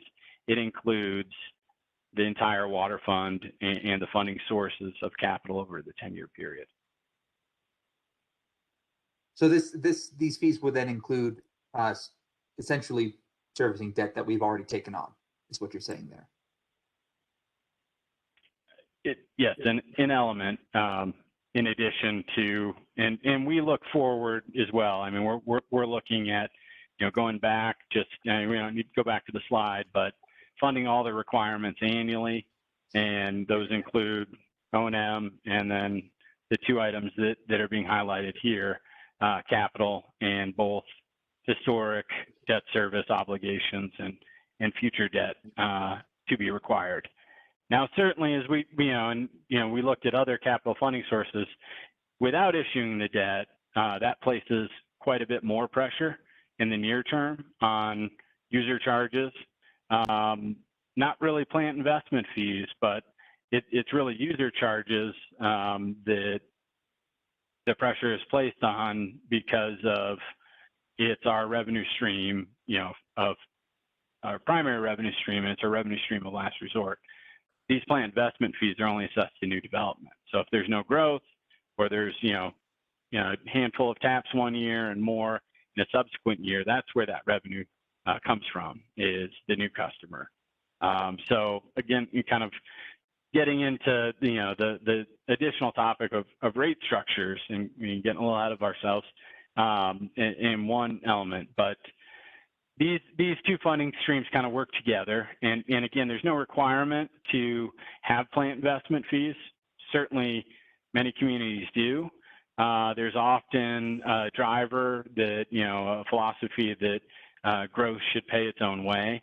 And that's, one component why communities may implement a maximum supportable fee. There's certainly, other criteria and other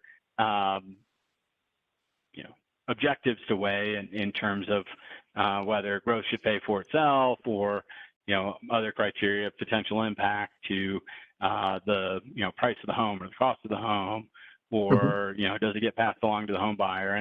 And those are some of the considerations that get weighed. Thanks for that explanation. Yeah, and before we dive any further in this, do I have a motion to extend the meeting to 11?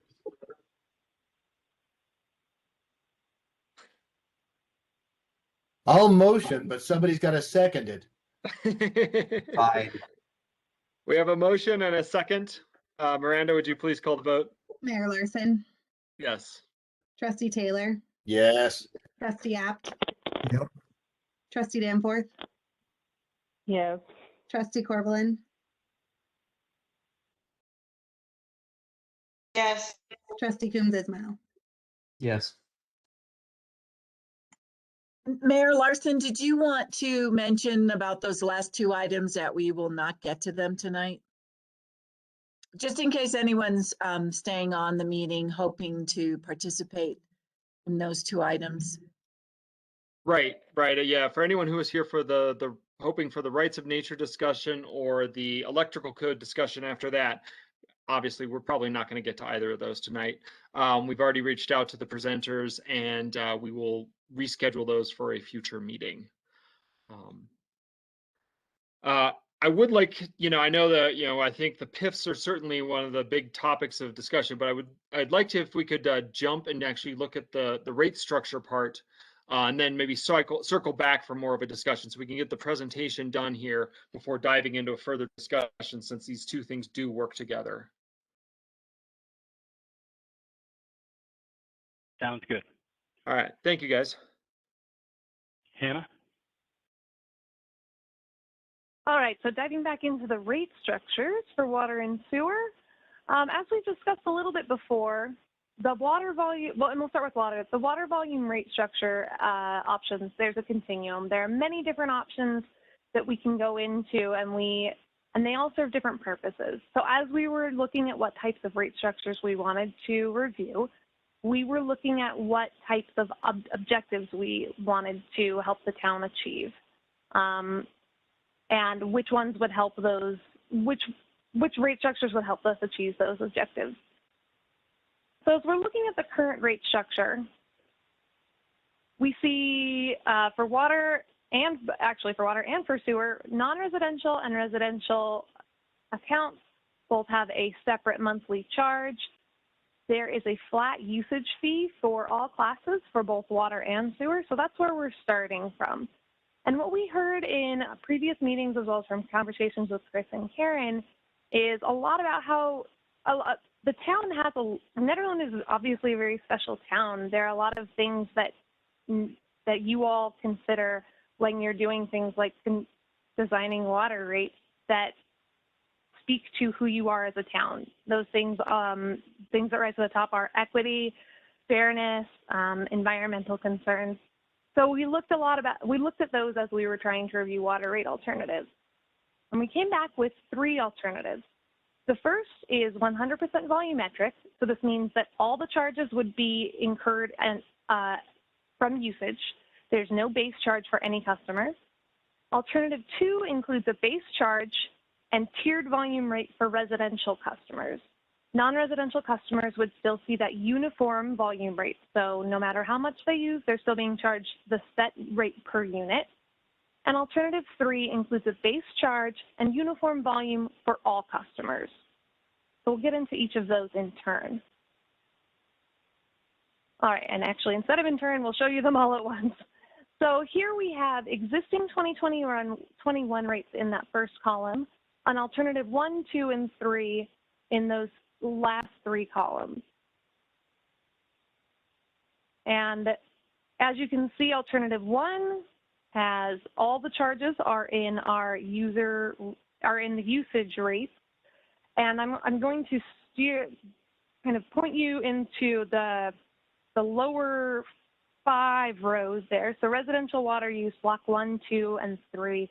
This is a reflection of the tiered usage structure. So in alternative 2, residential water users would pay a base fee of $13.75 a month. For use between 0 and 3,000 gallons, they would pay $8.59 per 1,000 gallons. For use between 3,000 gallons and 14,000 gallons, they would pay $12.88. And any use over 14,000 gallons, they would pay $17.18. For alternatives 1 and 3, we have a flat rate. We have a uniform rate for all usage for residential, for non-residential. The same rate applies to all customers, all water usages. And for alternatives 2 and 3, we have base fees for both residential and non-residential that are equal. So you'll see the $13.75 for the residential base fee per month per use for both of those alternatives.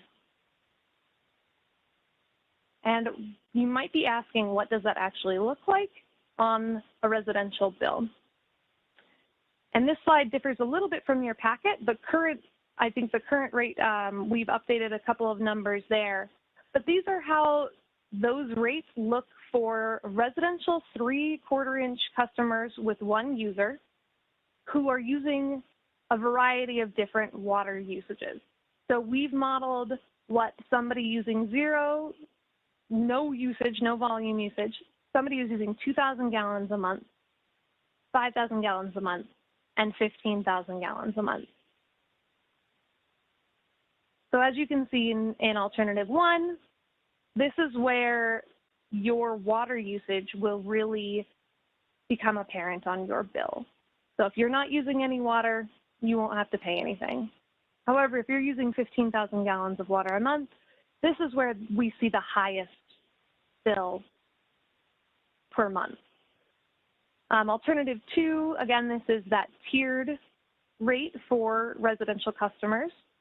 So residents who don't use any water will receive a $14 bill per month, but if they use below that first tier limit, so if they use 2,000 gallons, they'll be charged at about $8 per 1,000 gallons.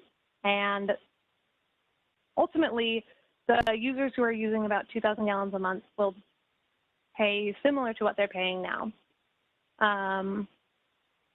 And for alternative 3, we see more of a linear structure. So the more you use, the more you're going to pay. But there aren't any jumps based on tiers, and you will pay if you have zero usage.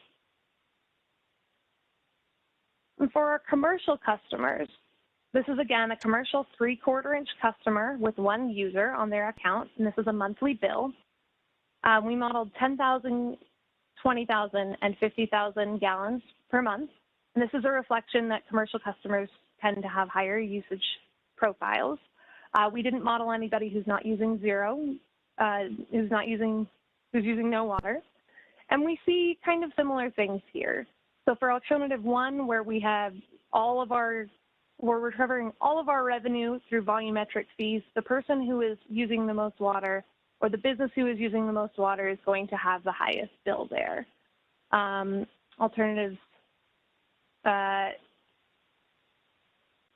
2 and 3 look the same, and I will dig into that after this presentation.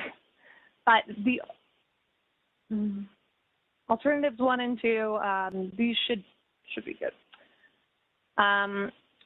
As we get into our sewer rate alternatives, we only modeled 2 alternatives. Again, alternative 1 is that 100% volumetric fee with no base charge. And alternative 2, we have a base charge for everyone and a uniform volume fee for everyone. So these are a little simpler. So alternative 1, again, we see $0 for base fee. All of our revenue recovery is in the usage. Alternative 2, these are more similar to what the current rate structure looks like. We're recovering more revenue in our base fee, and we're recovering less revenue in our usage fee. So we shift a little bit to how much we're recovering in our base fee for both residential and non-residential customers here. And we're going to see kind of a similar thing happen with alternative 1 here. The more water you use, the more you will end up paying for your sewer rate. As we know, the sewer rates are billed on actual water usage. Alternative 2, it's just not as steep as a climb as alternative 1. And for our commercial customer bills, really the same thing here. We're seeing a steeper climb as we use more water and are billed higher on our sewer bills. And alternative 2, we're recovering more revenue in our base fees, so that's just a not as painful a bill for the person using 20,000 kgals. And for our total bills, so what would you actually end up paying for water and sewer? We looked at a 3/4 inch meter residential customer with 1 usage using 3,000 gallons of meter use per month. So all of this water all of this water usage here is, and this is also reflecting alternative 2. So alternative 2 is our tiered usage structure for residential customers. All of the water usage here would fall into tier 1 rates. And again, we are a little bit above where we currently are. We'll move on to our combined residential monthly bill for the next 2 years. This is a comparison between the current structure and the current rates, and what rates would be using the new alternative. What rates would be for using alternative 2 with the increases that we've modeled using the phased-in PIF. And I know that was a lot of ifs, so please stop me if we need clarification here. And this is Andrew. I just wanted to add with the commercial bill impacts for water, back a few slides. Alternative 2 and alternative 3 have the same base and volume user charges for commercial customers. So that's why we're seeing the same impact. The difference is the tiered rates that Hannah talked about for residential customers. And going back to pricing objectives and input we had received, that was a structure. Having tiered rates for residential customers was a structure that certainly the town and the board were interested in having evaluated, being evaluated. But if we're proposing commercial be uniform in both those cases. So, and just kind of want to come back to this just to highlight that the rates under 2 and 3 for commercial are the same, as well as the base charges. Thank you, Andrew. Yeah, I have a question. Why do you not have tiered rates for commercial? We're trying to encourage everybody to use less and be more economical. So why would we want to give carte blanche to non-residential to use as much as you want? Sure, that's a really good question. That's something that we actually talk about a lot. So when we are looking at residential users versus commercial or otherwise non-residential users, residential users typically use water similarly. We see a certain amount of indoor usage per person. So what we're really looking at when we're trying to think what a proper range is how many people are in the household. And then also there's a kind of a limited amount for how much outdoor use there would be. So the range for how much a residential user would use is fairly narrow. When we talk about commercial users, or when we talk about non-residential users, that profile isn't really as simple. We're thinking about things like your local coffee shop, your local daycare, a school, a normal office. It's just a completely different range. So it's really hard to make a profile for non-residential users that still is fair to those types of customers that might need to use more waters as part of their business. So that's why it's a little bit simpler and also a little bit more equitable. Yeah, I mean, that makes sense up to a point. On the other hand, we do want to encourage conservation in the business community. And if some businesses, need to use more water, they're driving costs up for everybody. So there are maybe you could say there are some intangible benefits for those businesses. On the other hand,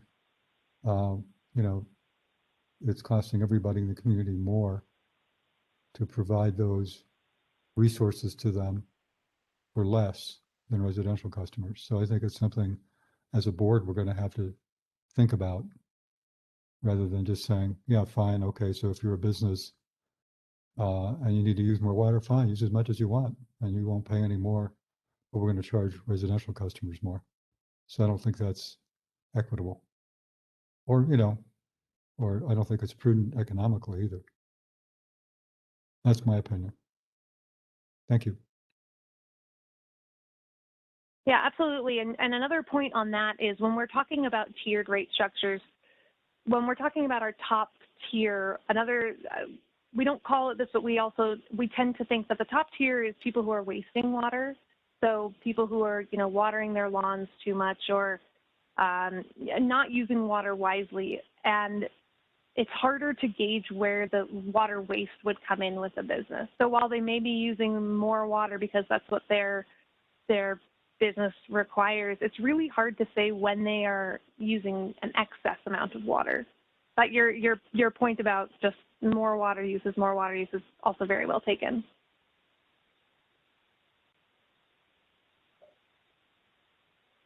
Some of the other trustees that haven't been weighing in want to speak. We only have about 15 minutes left in this meeting.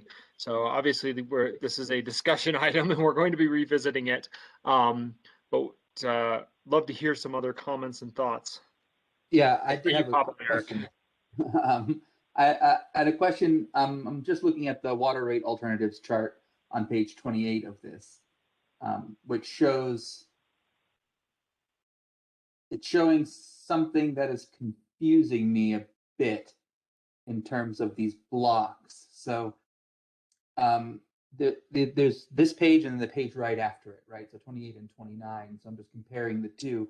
And on page 28 here, we see an alternative 2 in block 3, $17.18, along with a base fee. But then when we scroll down to the next page, alternative 2 is coming out to less than alternative 1, which is confusing me. Was alternative 1 only has $15.08 with no base fee. So I don't really understand how this math is working out.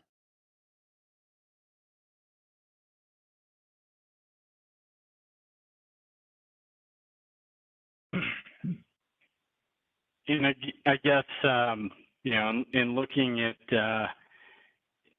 part of it is the tiered rates, but I guess kind of focusing on, is the question around alternative 1 versus so alternative between 2? Between alt 1 and alt 2, I would have assumed that alternative 2 at 15 kgal would have been much more than alternative 1, but instead it's coming in at $198, while alternative 1 is at $226. So I'm not understanding the math there.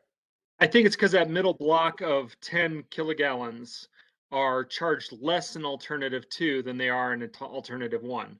So you're front loading or weighting the 8,000 gallons in the middle more heavily on alternative 1 than you are on alternative 2. Since we're only getting a little bit of that, when 15 kilogallons, so only get only 1,000 at the highest. So only 1 kilogallon there is being charged at the higher rate. Right. Okay, now that makes more sense to me. I understand now. So just wanted to clarify this and make sure that I'm understanding this properly. Come on, you're trying to do complex math at 11 p.m. Come on. Right. So, but that's good to know that that's how it's being charged. And it's not just higher users are being charged for all of their use at the higher rate. They're only being charged for the use that actually is at above that block. And so the other question, yeah, the other question that I have now that I understand that, this question makes more sense, I think, is what would really be really helpful for me to know is how many Nederland users fall in these various blocks, right? Like if I don't know, unless I missed it in this presentation. But if I don't know how many people are falling kind of in block 2 versus block 3, it's hard to backup charts hard to for the say. win. So Sorry to can you? to spoil this in the middle of your question. Yeah. But that is something we have looked at. So here we have this is a residential bill frequency. So this is every residential user with one usage. So no duplexes or multifamily customers are included here. This has on the number, the axis on the left is the number of bills in the block. So that's 0 to 1,600 bills. The usage block is on the horizontal axis, so 0, 1,000, 2,000, 3,000, and the percentage is there on the right. So if you look at that peak that says 1,486, we are seeing 1,486 bills that are using 2,000 gallons or less per month. So this is showing an alternative 2. Alternative 2, only like a dozen people would ever be charged, 20 people would ever be charged that highest rate. Right. Because that's the only number of people who ever go 14 kilogallons or more. Yeah, this makes alternative 2 more attractive to me, seeing this particular chart, much more attractive. When we looked at how much Nederland actually, how much the average residential user in Nederland uses, they're not using a lot of water. I will say this is not the typical bill frequency that we would see. So this speaks highly of what Nederland residents are either already doing to conserve or how they already use water for any other number of reasons. The majority of the residential customers really don't use more than 4,000, 5,000 gallons a month.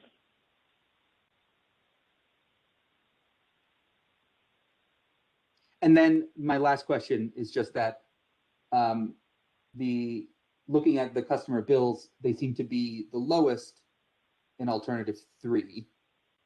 And if we're looking at kind of driving down water prices as much as we can, seeing as we are comparatively speaking quite high compared to other towns in the area, is there a way that we could take alternative 2 and essentially make it so that it gets us, if alternative 3 is viable, then can't alternative 2 be reduced further to essentially match the total of alternative 3, if you see what I'm saying?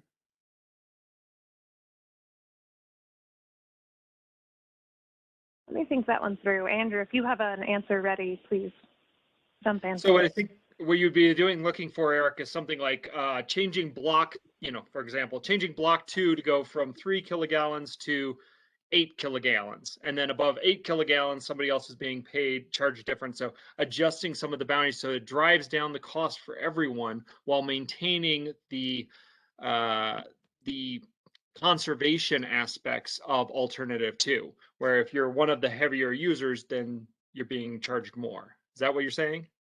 Yeah, or simply reducing the price of block 2, and maybe slightly increasing the price of block 3, seeing as almost nobody falls in that range. Yeah, that is certainly something to consider. Andrew, it sounded like you might have wanted to jump in. Well, and just keep in mind, it's certainly something we can evaluate, and we have many more bills at the lower usage levels. So, going back to alternative 2 and alternative 3 were designed to generate the same amount of revenue. So then it's kind of a question of, well, we've got the 2,000 gallon user under alternative 3 has a higher bill of $2 relative to alternative 2, compares, rounding to the current bill of 32.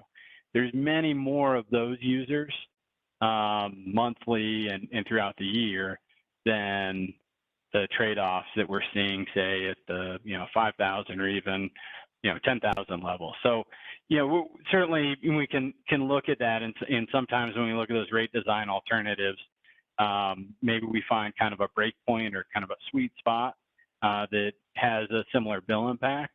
But other times it just ends up kind of shuffling things a bit. And at the end of the day, the most of our bills come in to those lower usage levels. So however we cut it or however the bill impacts are, that's where kind of the users are and where the revenue's going to be generated. It's that 5 kgal yellow lot, that yellow bar in alternative 2, that it would just look so much nicer if it were lower than the yellow bar in alternative 3. And maybe if that blue bar were a little bit taller. That's what I'm looking at right now. Fiddling with models is certainly would be a fun thing, but I'm also looking here. We have 5 minutes left in this meeting, so I'm curious what are we looking for? What do you guys need to hear from us tonight? Obviously, we're not making any decisions, but what are our next steps here? And this is for town staff as well as you guys, Hannah and Andrew. Oh, there we go. So we were certainly, direction, feedback. We were hoping to get plant investment fees, as we've seen, have influence, whether we maintain or how we may adjust them, have a factor influence what we need to generate from rates. So being some direction back in that area, and our hope was next step was to finalize the rates and also receiving feedback in terms of the alternatives that were presented, and ultimately narrow alternatives that were have on the table and finalize the study and bring that forward in a future meeting. That was our goal, and certainly we can refine things and bring that back in a future meeting as well, which would change things slightly. And I'm sorry, Chris. No, I was just thinking obviously we're not going to be finalizing anything tonight in 4 minutes. But what I was going to say is perhaps this calls for, I hate to say it, but perhaps calls for a work session from the Board of Trustees where we can actually talk about this and talk about what like Eric was saying, what are some of the drivers we want to fiddle with in the model? Kind of what is our idealized view of those tiered structures? Do we want to try and drive that 5 kilogallon one down $3, even if that means raising the top stage by $50? These kind of trade-offs. And then obviously we still need to have a much bigger and in-depth discussion about the PIF fees, because those are certainly the big shocker numbers tonight, I think, for most of us. And we kind of bounced off them, and I think we need to dive into that much more in depth before we can really even give you guys the any hope of finalizing it or following up. So, Chris, I saw you pop off a mute, Chris Pelletier. Yeah, I think that's wise. I think you need to spend more time on this subject to really understand it better. It's no secret that I believe plan investment fees should be higher. I've been sounding that drum for a long time, and it's the one way to keep a user rate low is to ensure that development is paying for itself and to make sure that we can keep our system up to date. To your point, there are projects out there in the future, such as Nederland Reservoir, that may be able to be funded through grants and stuff, but that's not what this study is about. It's looking at real money that we're guaranteed to have.